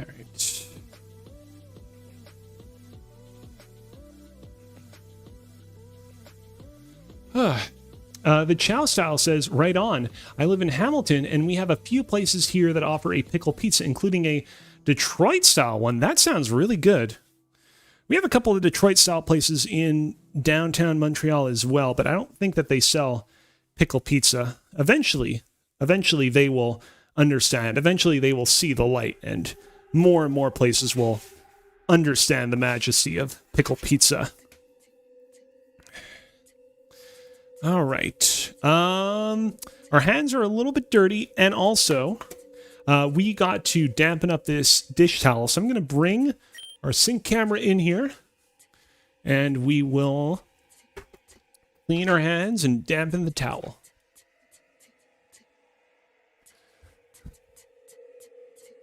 Whew.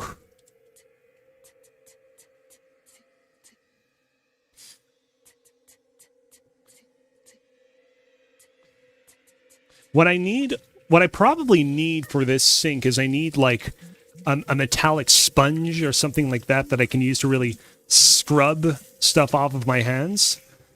Right now I'm just using hot water to dissolve the dough, but yeah, I could definitely use something like that for the future. And so we're just going to add a small amount of water. And now we're just going to... I can probably add a little bit more. And there we go. And now, I'm just going to wring it a little bit to get some of the water out. And there we go. We've got a perfectly damp dish towel.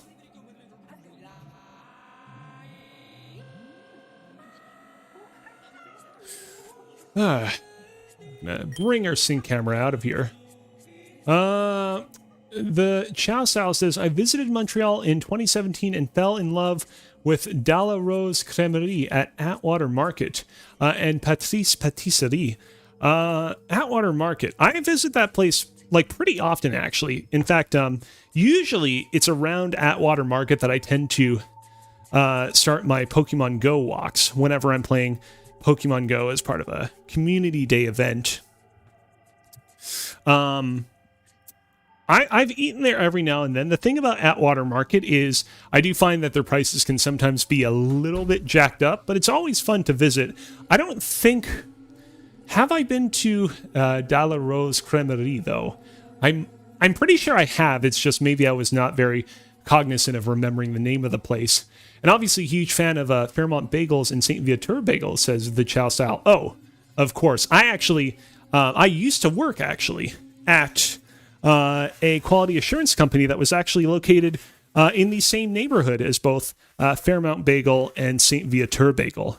And let me tell you, those bagels are great stuff. I'm a little bit partial towards St. Viateur Bagel. I like their particular texture a little bit more. But Fairmont Bagel is good as well. They're both great. Okay. That is taken care of, which means we can move on to our next step. And by the way, I should mention, with regards to letting our doughs rise, the idea is that you should let these doughs rise for anywhere between an hour to even up to 2 hours, for example. Anything more than 2 hours is probably too much, but 2 hours is good. We're probably not going to let them rise as much. Instead, what we're going to do right now is we're just going to focus on completing everything else that we need to complete for the pickle pizza that we're going to be making. And then once we've completed everything else, once all of our other ingredients are prepped, we'll take one of our dough balls and start making our pizza pie. So, without further ado, let's move on to step number 10.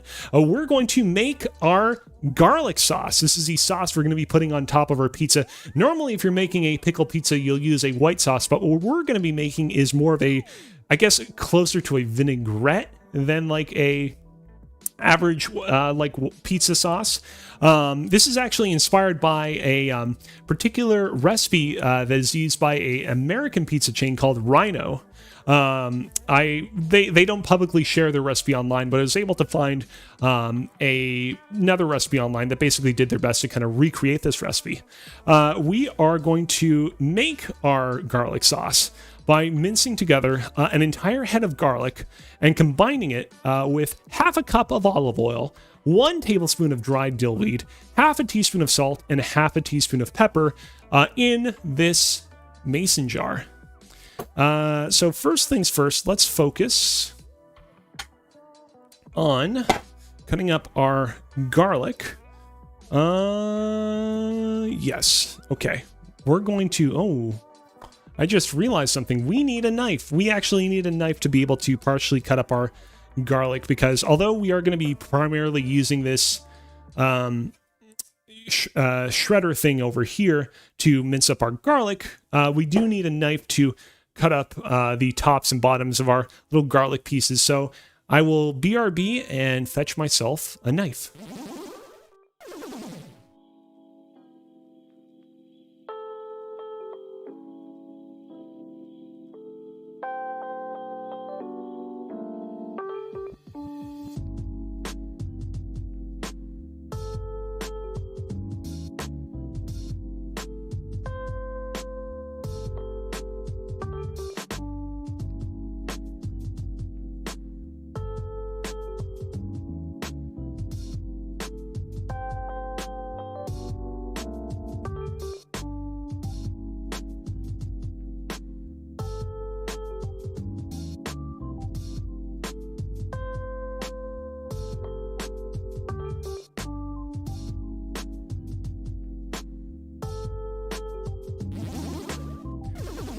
Your boy is back, and I have a knife, which means we are ready to properly prepare our garlic. First, I'll just use the knife to break open this stinking rose, as the old Egyptians used to call it. There's a lot of stuff here that we're probably going to need to put in the garbage.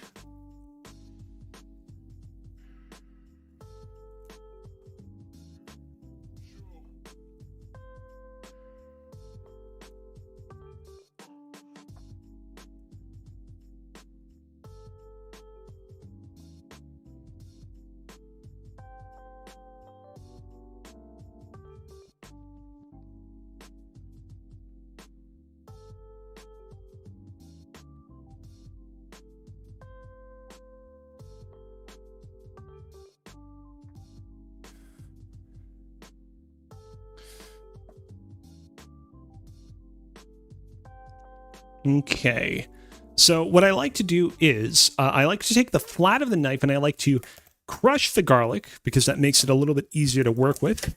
Then I cut off the bottom of the garlic, and then I can kind of take it out of the rest of its wrapping, almost like a banana.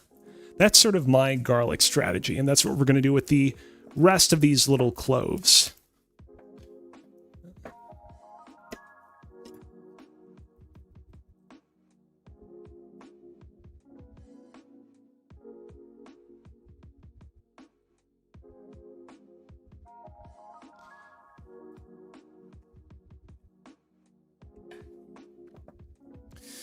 Same thing with this one.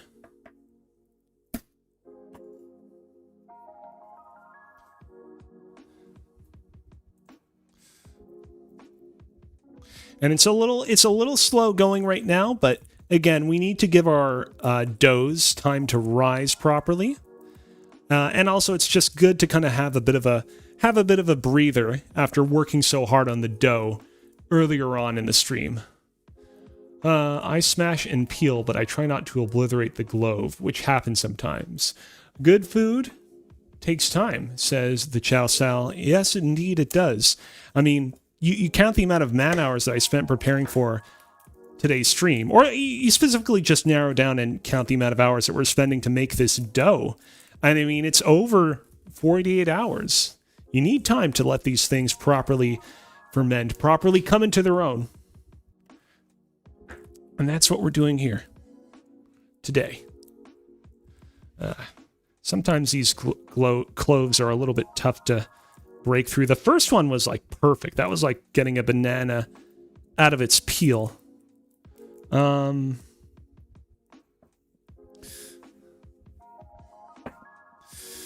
we go. Although there is, I missed a couple of things trying to put them in the garbage bin over to my side over here. Eventually I will have to, you know what I should probably do is I should probably get like a table, like a small table to put my garbage bin on top of so that I can more easily schlep stuff in there without missing the bin. But I will also have to broom around it a little bit after today's stream as well. It's just the nature of things. Okay. Their problem is that I'm getting little bits of the garlic mixed up into the flour that's currently on our table in front of us, which is not good because we don't want bits of garlic sticking to the bottom of the pizza, the garlic peel. So we'll have to clean there a little bit after this. There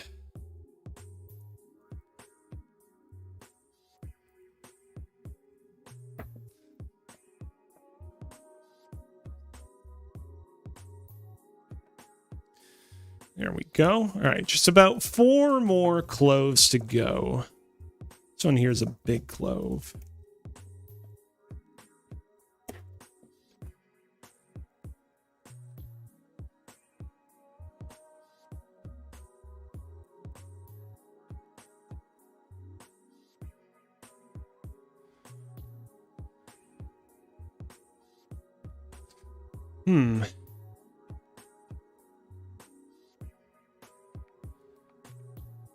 Okay, there we go. Yeah, it was a little bit difficult. 3 more. 3 more.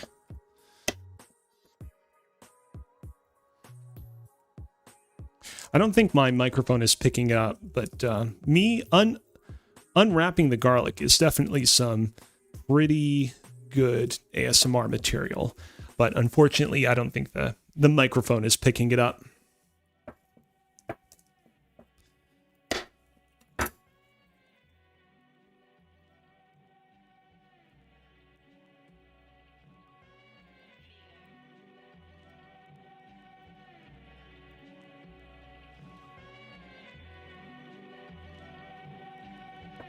And here we go. Final clove. It's not the smallest one we've dealt with, but it's not the biggest one either.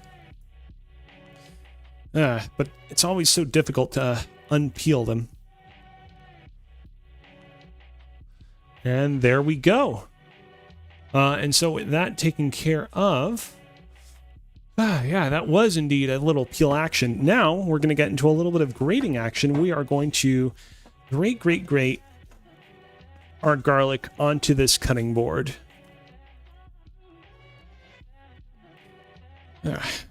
We could also mince them with our knife, which is obviously totally legitimate as well, but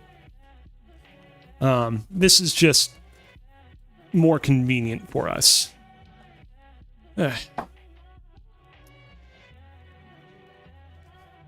Thank God mincing these garlics takes a lot faster than the peeling process from earlier. And there's a lot of minced garlic that's... actually, you know what? We should probably zoom in a little bit here, just to give people a better view of the action. There's a lot of minced garlic that's clinging to the inside of the shredder, which we will get to in just a bit. Nope. Come on. Come on.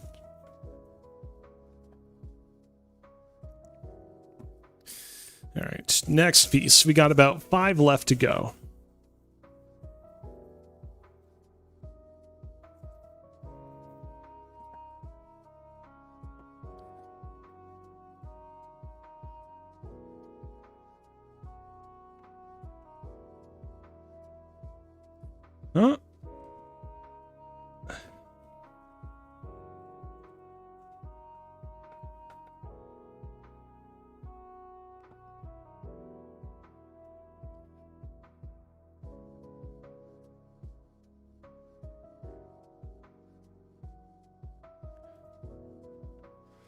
And here we go. We got about 1.5 left.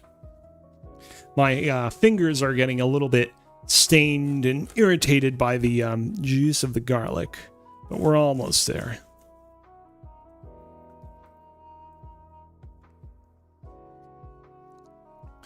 Okay, and I think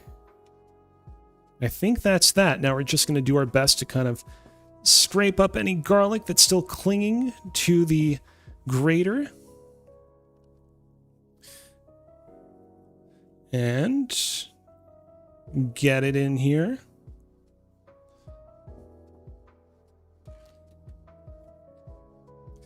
And here we go. Get the stuff that's still clinging to the inside. There we go.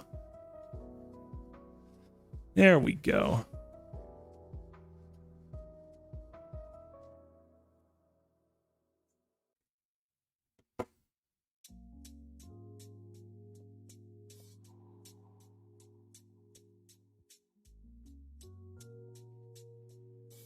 All right, and we're going to go ahead. We're just going to put that over there to the side. Before I forget, I'm going to go ahead. I'm going to grab a thing of paper towel, and we're just going to wipe down the desk in front of us to remove all the bits of garlic and garlic peel that got on here, just so it doesn't disrupt things later when we spread out our pizza pie. And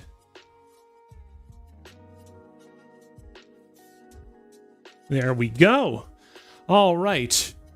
Let's return to our recipe instructions because I've gotten a little bit winded and I need a reminder of what we got to do next. We minced our entire head of garlic, and now we're going to combine it with half a cup of olive oil, 1 tablespoon of dried dill weed, half a teaspoon of salt, and half a teaspoon of pepper. So let's go ahead. We're going to grab our mason jar from earlier. We are going to grab a new spoon, schlep our grated garlic into the mason jar, like such. Next up, we're going to measure out half a cup of olive oil. Real simple.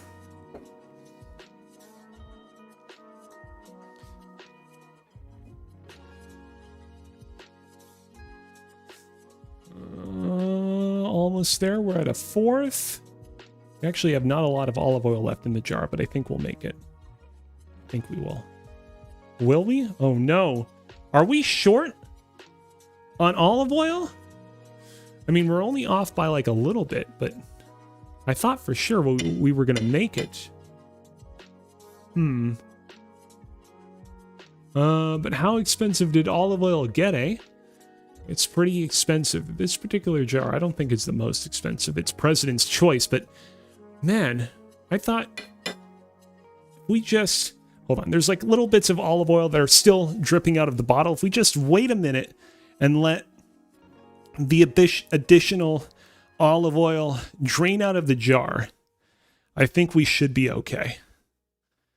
I think we should have enough. Just give it a minute. Let the olive oil drip in there. Let it rise. Let it come into its own. And we will have enough.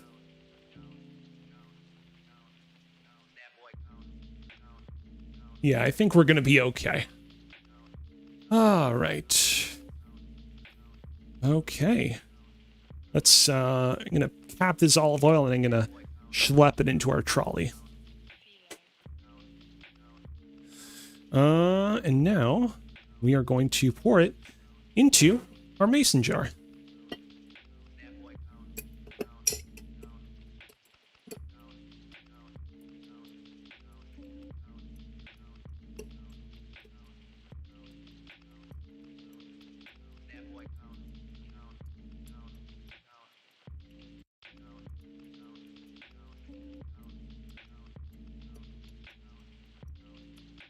Doing our best. We want to get as much olive oil in here. I think we did the best job that we could. All right. We got our half a cup of olive oil. We got our garlic in there. Next up, 1 tablespoon of dill weed. Just dill all the way down. All the way down.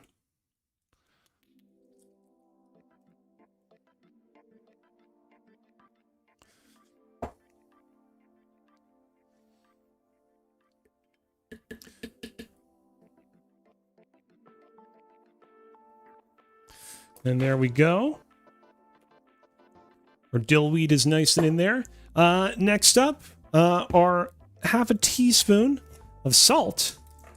Been a minute since we last used our salt. Oh, oops, that's a little bit too much salt. I'll just skim some of it off of there. And there we go, that's good. And next, we're making a bit of a mess, but we'll have time to clean it up later when our pizza's cooking in the oven. We have a little bit of pepper. I'm gonna go ahead and I'm just gonna grind our pepper.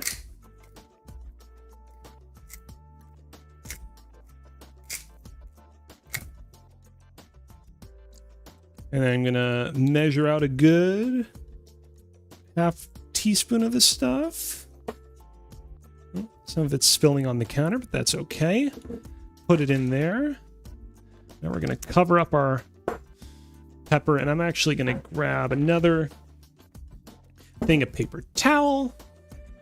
And I'm actually just going to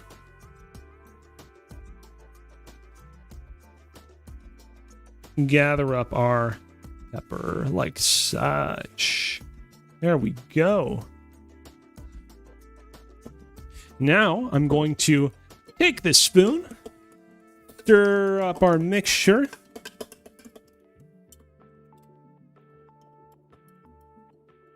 Obviously, we're never going to get something like this to be super cohesive, but we can at least meld everything together so it's not like you have pockets that are more filled with salt and other pockets that are more filled with pepper. And actually, I'm going to go ahead and I'm actually going to put cover on this jar, and we're going to give it a good mix up. Oops. Hold on a sec. Okay. I was concerned for a moment that my lav mic was coming undone, but we're good.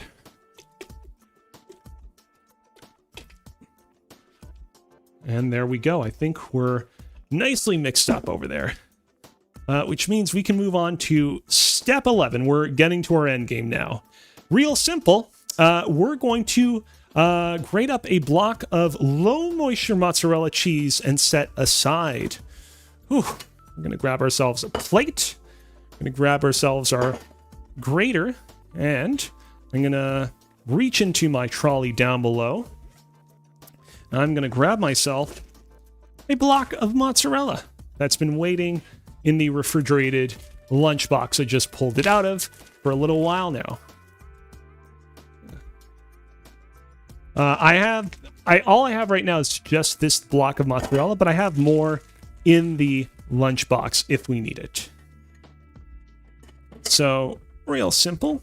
I'm gonna grate this bad boy up. I've always found cheese to be more difficult to grate than you would anticipate it as being.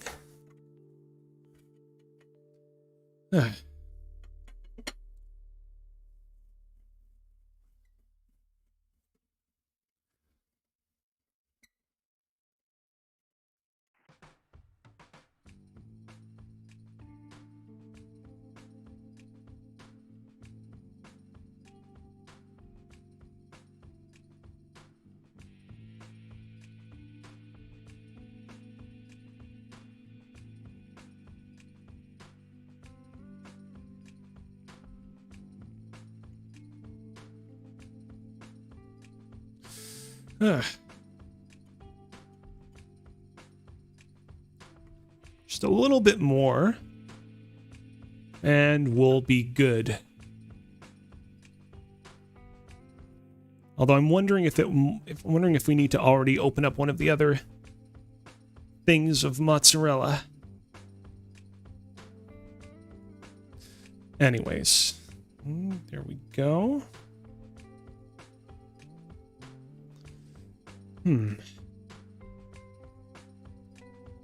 Yeah, you know what? I fear that we might need a little bit more, so I'm going to go ahead.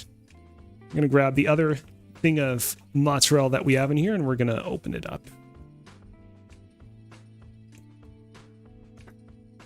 At the very least, it'll be good to have this open, regardless, in case the amount that we're going to grate up now isn't enough. All right. Great, great, great, great. I'll just go until I think we've reached a good amount.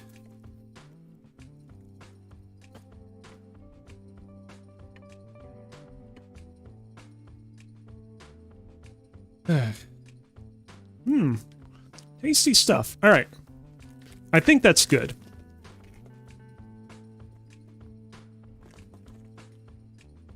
I'm going to schlep this back in the trolley. Let's see here.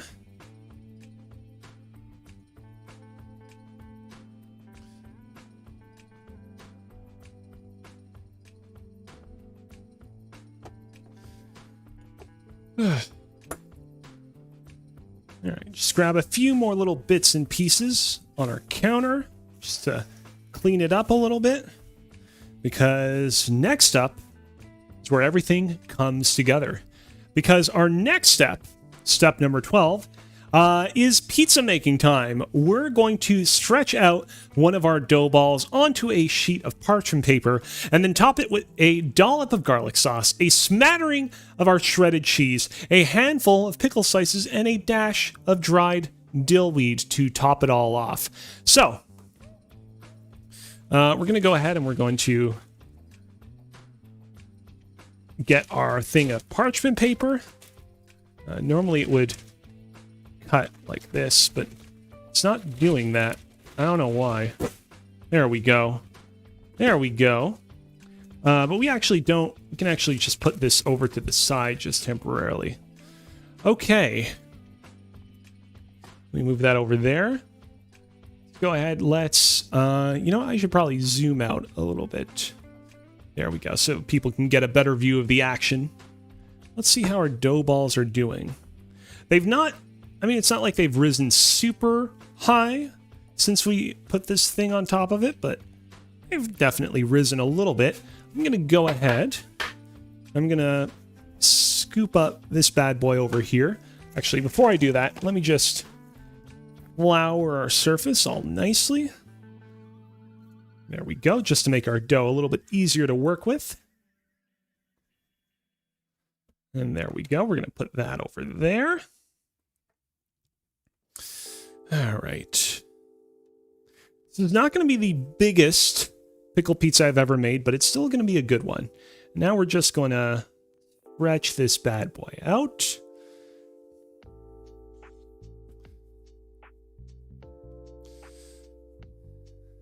As you can see, the dough is nice and pliable. It's taking us a little time to properly stretch it out to its full shape, but it's not easily tearing, which was kind of a characteristic of the older doughs that we used to make with our old recipe with the all-purpose flour. This stuff is a lot more structurally sound, I suppose you could say. You can do a little bit off of the side, actually, and let gravity help us out a little bit. I really don't need to use all these different dough stretching techniques. This is just me kind of showing off different things, although even this is like not like the most advanced stuff of all time. I've grown a lot as a pizziolo. I've definitely grown quite a bit over the past few years, but still nowhere near being a master, even though I've definitely improved a lot. All right.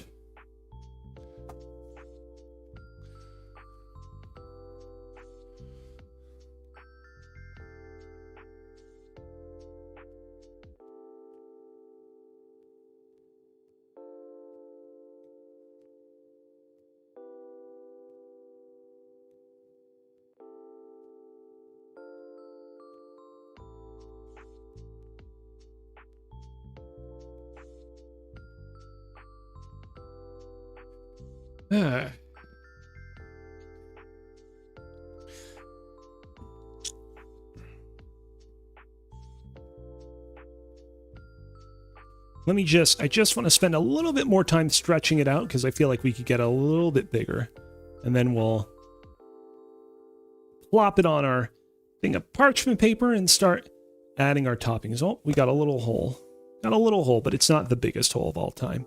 Can easily patch it up. There we go. Used to be that we had holes going here, there, and everywhere. Okay, I'm going to just put this over here. Grab, I think, a parchment paper. Oh. Now we're just going to spend a little bit more time just stretching out this bad boy, especially its outer extremities where we have a lot of dough built up, just so that we can work with as big of a pizza pie as this quantity of dough will afford us. And yes, the dill in the dough still smells quite delicious.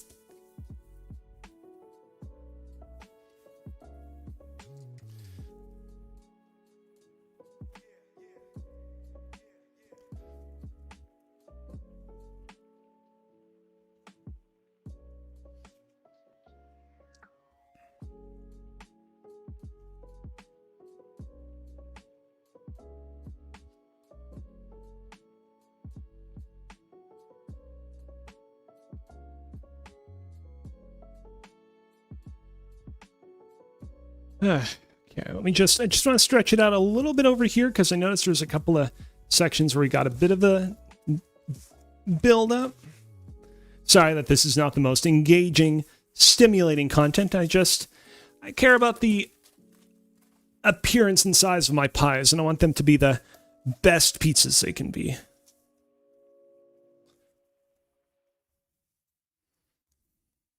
It is also one of those things, too, where, like, if we left it out on the counter for longer, it would be a little bit easier. It would be more easy to apply these things.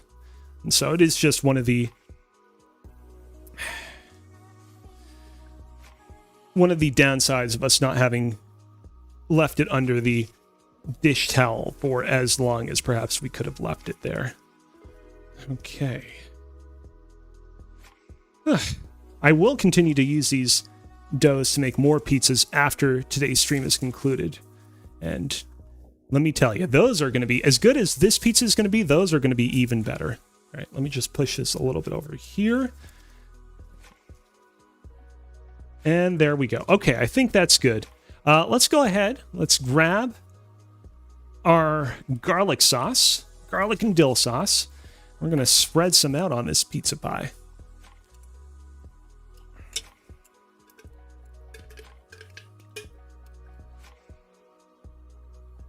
Gonna need a couple of spoonfuls.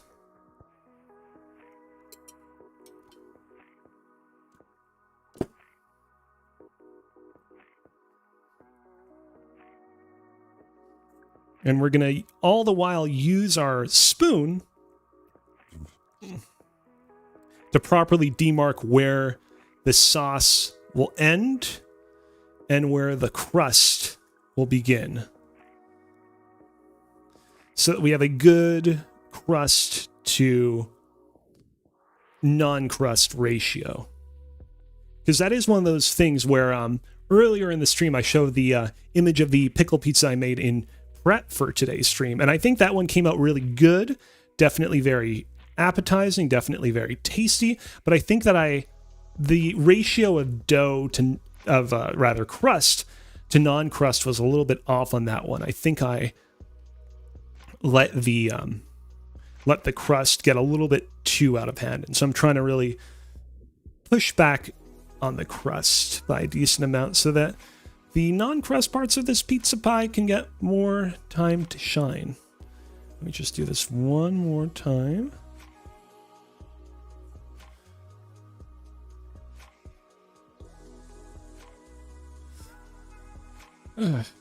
And there we go. All right. Next up, what are we doing next? Hold on, let me consult my recipe again. We're going to put on a dollop of garlic sauce, a smattering of shredded mozzarella, pickles, and then finally a dash of dried dill weed on top. So next up is our mozzarella. And we don't want to layer on too much mozzarella on this thing because we don't want to weigh it down too much because that will cause structural issues. But we do want to put a decent amount, enough to give it a real cheesy finish.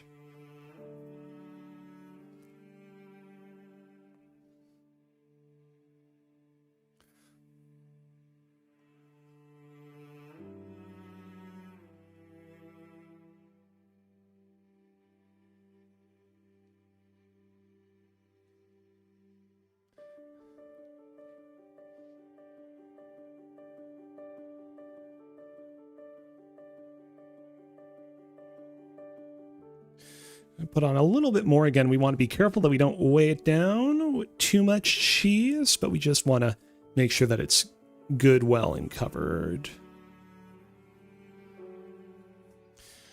Okay, which means that next, it's time for us to put our pickles on this bad boy. We should actually, I realize that we've not actually been zoomed in on this thing. Let me push it down a little bit more, and let's zoom in a little bit more to give a better view of the money shot that will be us putting the pickles on this thing. If I can open the pickle jar, this is not good. There we go. Ooh, I love that briny smell. I'm gonna just try one of these pickles before I put them on this thing. Now that right there is good. That right there is a good pickle.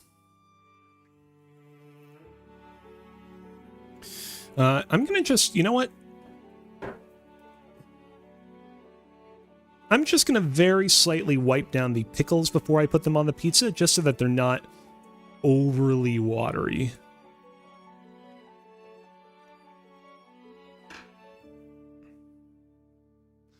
All right, there we go. I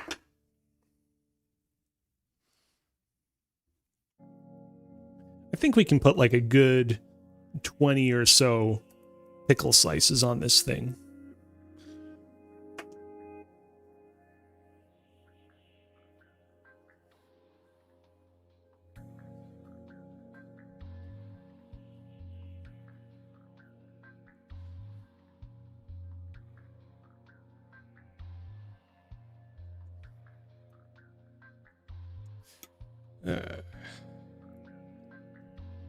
Grab a few more slices.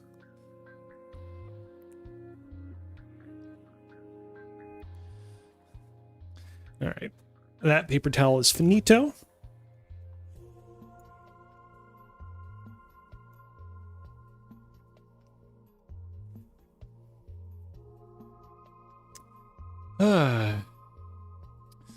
The Chow Style says nobody wants a slippery pickle. Wait, what? I don't mind a slippery pickle. The thing I can't stand is a pickle that's too sour. There's this like novelty brand of like bagged pickles that you can get at some stores here in Montreal where it's like the sourest pickle you've ever tried. And I'm like, man, I can't comprehend someone that would like actually legitimately enjoy this unironically. It's too much.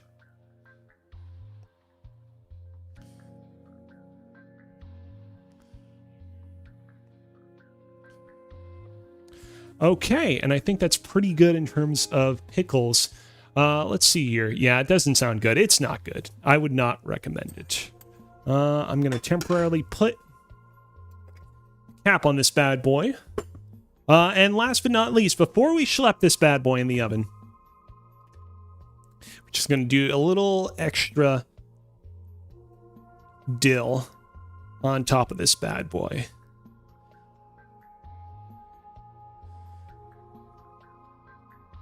I'm going to need to buy more dill from the store after this. Now, before we schlep this in the oven, just a small detail, but I think pretty important. We're going to be putting this on a pizza stone in our oven. And because I don't want anything burning, I'm just going to cut off a lot of the excess parchment paper around the pizza. And just rely on a little bit on that end. We don't need much more than that.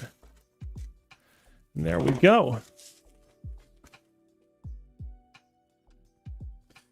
Let's go ahead. I'm going to grab one of my oven mitts. I've not actually shown these off, but I got these oven mitts actually at, where was this? This was at Fan Expo Toronto. These are Evolution oven mitts. Speaking of liking the Pokemans, love these guys. And I'm going to actually wear one of these while I put my pizza on a peel before we put this in the oven. Actually, let me take the oven mitt off, because it'll be easier to put it on the peel that way. Whew, very cute. And now I'm going to go ahead and I'm going to be right back while I put my pizza in the oven. Actually, hold on. I'm going to go ahead. I'm going to bring my 10-minute timer into the scene, just so that the moment I come back after putting my pizza in the oven, we can immediately activate that. Be right back.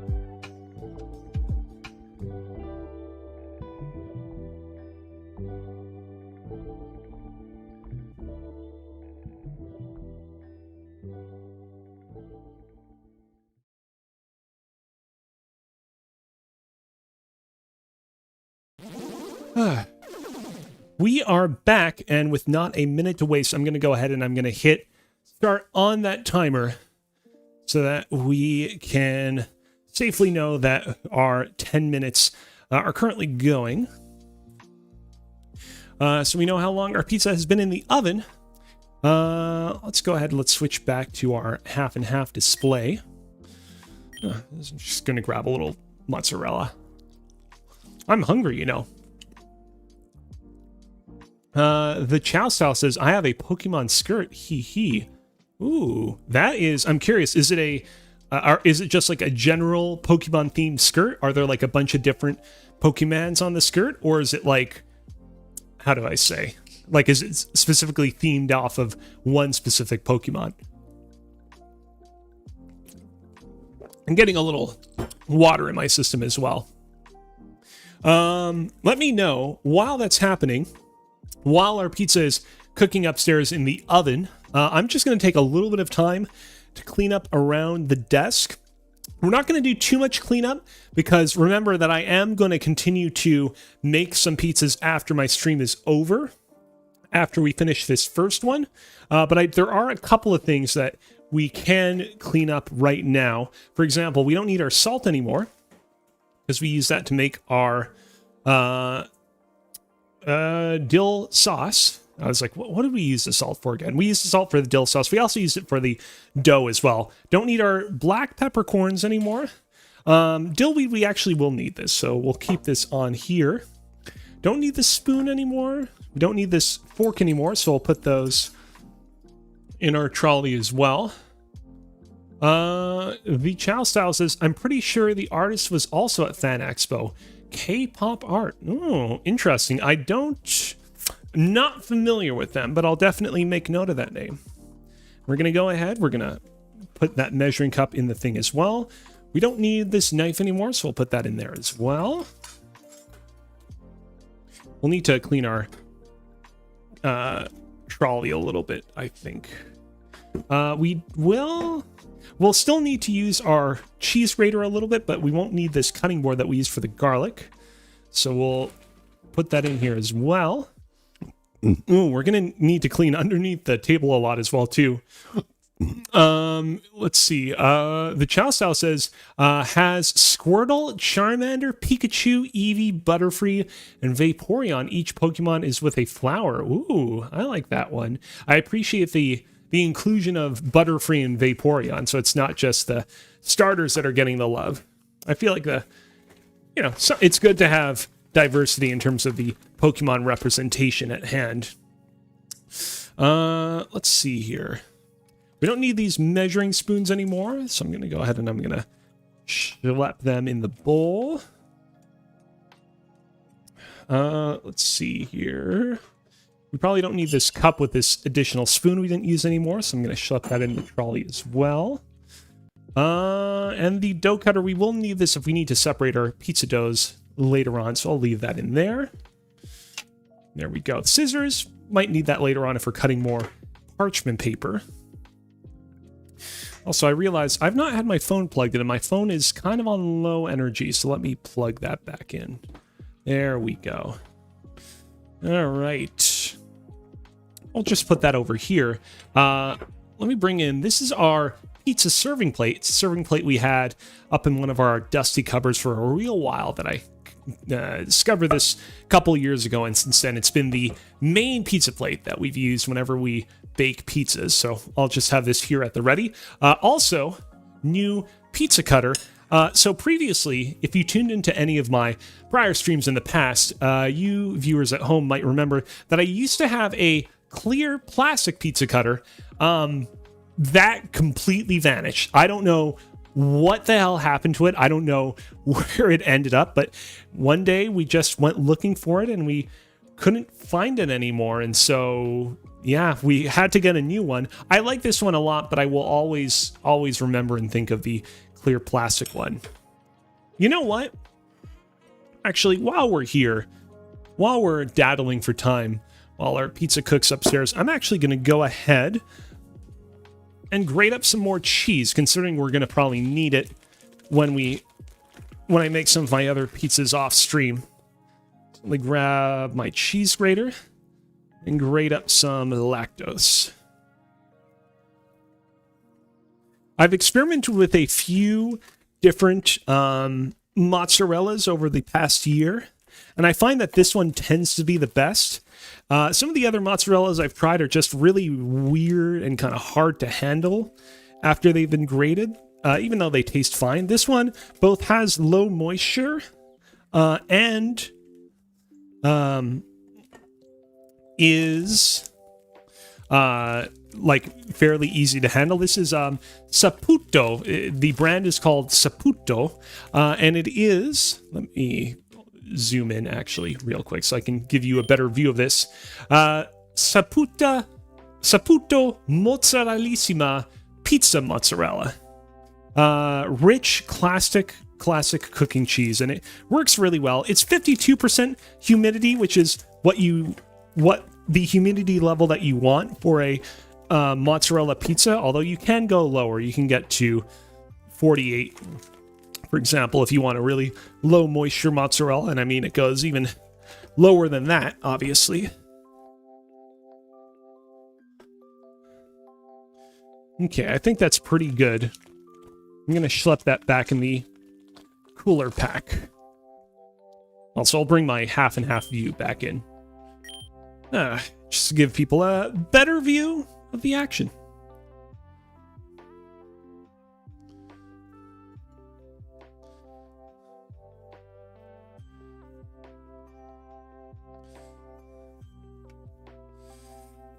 There we go, and there we go.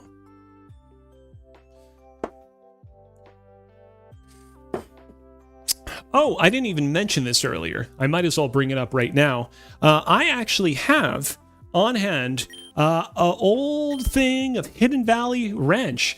My pickle pizza that I'm going to be making today is going to taste totally fine as is. Doesn't need any extra toppings or condiments, but I figured that just for the fun of it, it'd be good to try it out with a little bit of ranch. I've always been a fan of ranch on pizza. Of all the different pizza condiments, pizza toppings, I find that ranch, I mean, it's a classic answer. It's a basic answer, but I think it's the ultimate answer. And so I'm going to be trying a little bit of this as well. I will say I was a little bit disappointed because when I went to the store to purchase ranch, they had Hidden Valley Ranch, which is, a nice, reputable ranch brand, but they only had it in light. They only had light Hidden Valley Ranch. And it's like, look, I don't want to die immediately like everyone else. Not against light products, but I was just shocked that they didn't have the regular kind. Still tastes fine, but anyways, at some point in the future, I'll have to figure out where all the normal Hidden Valley ranches went in Canada, or maybe they don't even sell the normal kind in Canada. Maybe people stopped buying it, and that's why they only had light available at my grocery store. This is at a Provigo.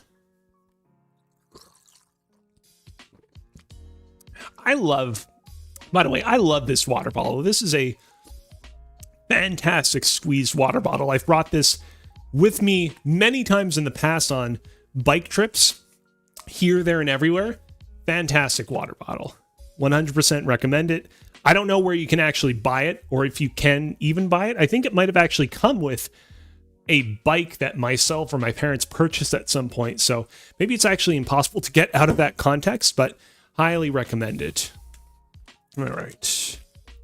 Let's see here. We have, a minute left. Wow, we are really getting down there. We are really getting there down there. You know what I'm going to do is I'm actually going to bring our recipe image out and just extend up the chat a little bit as we kind of approach the final little stretch here. Just doing a little bit of final cleanup on the table. Yeah, this is a mess. This has been a messy stream. We're definitely going to need to do a little bit of cleanup after it, but I think that the results of this stream, I think the fruits of our labors, I think are going to be worth it. I think that we're going to be very pleased and happy with the results of this. I mean, I kind of know preemptively that it's going to be good because I've been making so many of these pickle pizzas in advance. But hey, it's not illegal to hedge the bets in your favor now, is it? Okay. 2, 1, and our timer has sounded. So I'm just going to let it do its cycle, let it sound the last of its sound effects, and then I'm going to be right back, go upstairs, get our pizza, and slice it up.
Ladies, gentlemen, non-binary people of the chat, pizza lovers around the world, people that love themselves a good, fresh pizza pie just adorned with cheese, just adorned with all sorts of delicious toppings that smell fragrant, that taste oh so delicious in your mouth.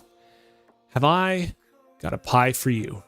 This right here is the ultimate pickle pizza. I think if I can do it a little bit of a better angle there. There we go. There we go. Look at this thing. Look at this thing. This right here, ladies, gentlemen, non-binary people of the chat, is what you call a pizza pie. The ultimate pickle pizza pie, one could say. Look at the ways that the cheese, the mozzarella cheese, has properly melted so that it's become nice and browned. Look at the ways that the crust has risen up and become all nice and bubbly. Look at the ways that the pickles have just oh so slightly begun to burn and dry up on their sides. I think there's a couple of pickles here and there where I'm like, I probably could have maybe dried them a little bit in advance, but overall, I am very, very pleased with this bad boy. While I wait for it to cool, I'm just going to take a brief moment to snap a couple of pictures of this bad boy. It's always good when you can take a couple of pictures to share evidence of your feats and accomplishments. Thank you to the Chow Style. Thank you so much. I agree. This is going to be one hell of a taste test in just a moment.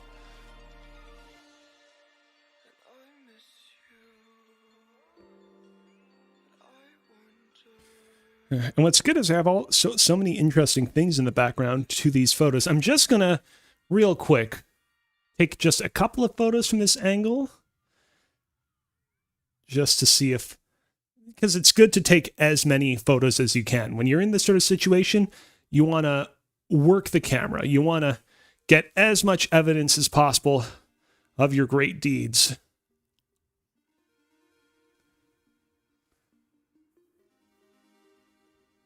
Okay, I think that's good. I think that's good. Let's see here. Right, you know what let's do? Let's actually properly our pizza is on top of the peel, and it's also on top of the thing of parchment paper. I'm going to take the peel, put it over there. I'm also going to take the parchment paper, schlep that in the garbage. Ooh, that thing is really breaking down, which is okay. So long as none of it got on the pizza, we're A-okay. And yeah, without further ado, let's carve this bad boy up. I'm going to start with over here.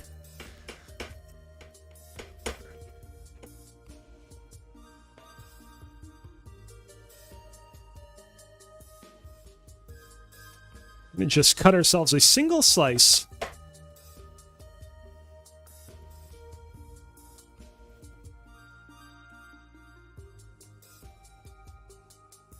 Just like that. There we go. I don't know if that's like an even slice proportional to the rest of the pizza. I think it's good by me. Okay.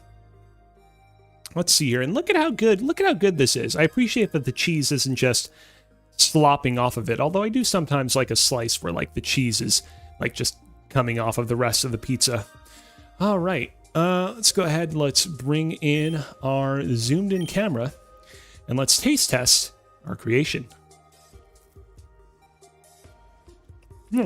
Oh no, a pickle fell on the ground.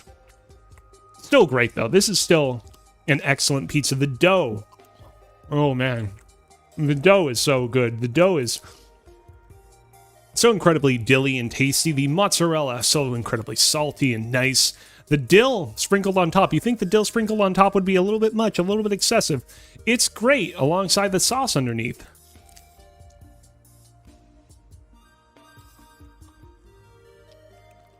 And the pickles. The pickles provide a nice, kind of refreshing little burst of like sweetness and sourness with each bite. They really help the whole thing come together. I'm going to be careful not to jostle the mic. And man, biting into the crust.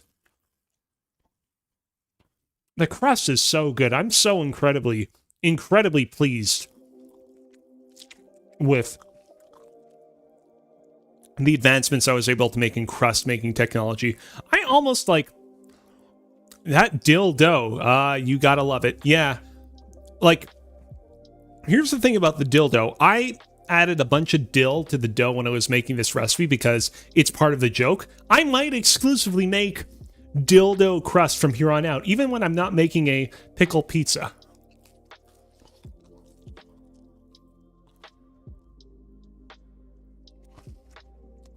You know what? I'm gonna add this remaining little piece left. I'm gonna try a little bit of ranch on this stuff just to see how the ranch complements the pie.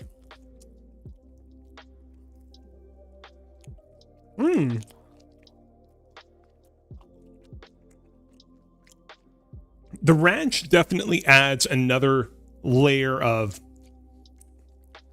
sourness to the pie that I don't know that it necessarily needs, but it still complements it perfectly well. If somebody served me a piece of pickle pie with a thing of ranch on it, I'd be totally happy and at home.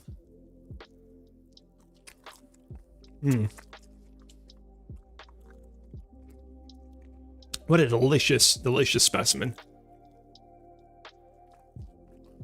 And like, to be clear,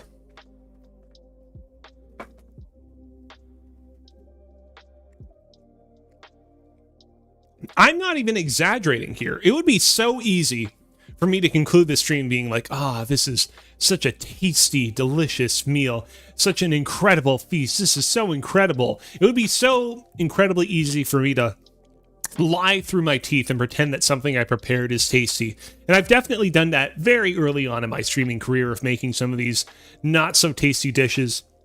This thing is legitimately the bee's knees. This is excellent. Feels a little bit weird for me to say that it's the bee's knees when there's not any. Actually, that's incorrect. At the very beginning, we actually put a little bit of honey into our dough when we were making our dough, so I guess it all works out. All right, I'm just going to mop up this one last piece of dough, and then we're going to conclude the string.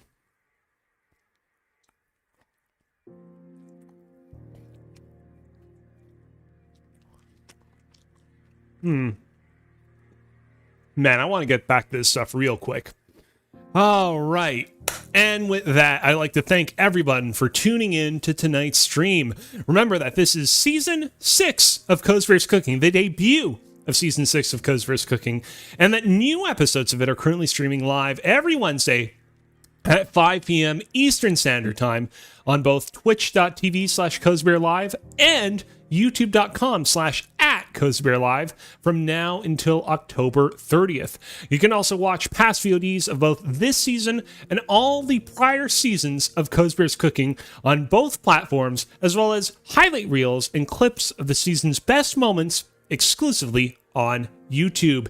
And if you want to keep up with me outside of my streaming efforts, you can also find me on Twitter, Instagram, and TikTok at Alex Kozina. That's @AlexKozina.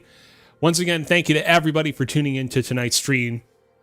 Thank you to Matt. Thank you to Joel Campos. Thank you to the Chow Style. Thank you to everybody for keeping me company tonight. We've made something truly fantastic. It was nice to meet you too, the Chow Style. And now I'm going to stop the recording, stop the stream, and wish you all a very extra special, pizza-rific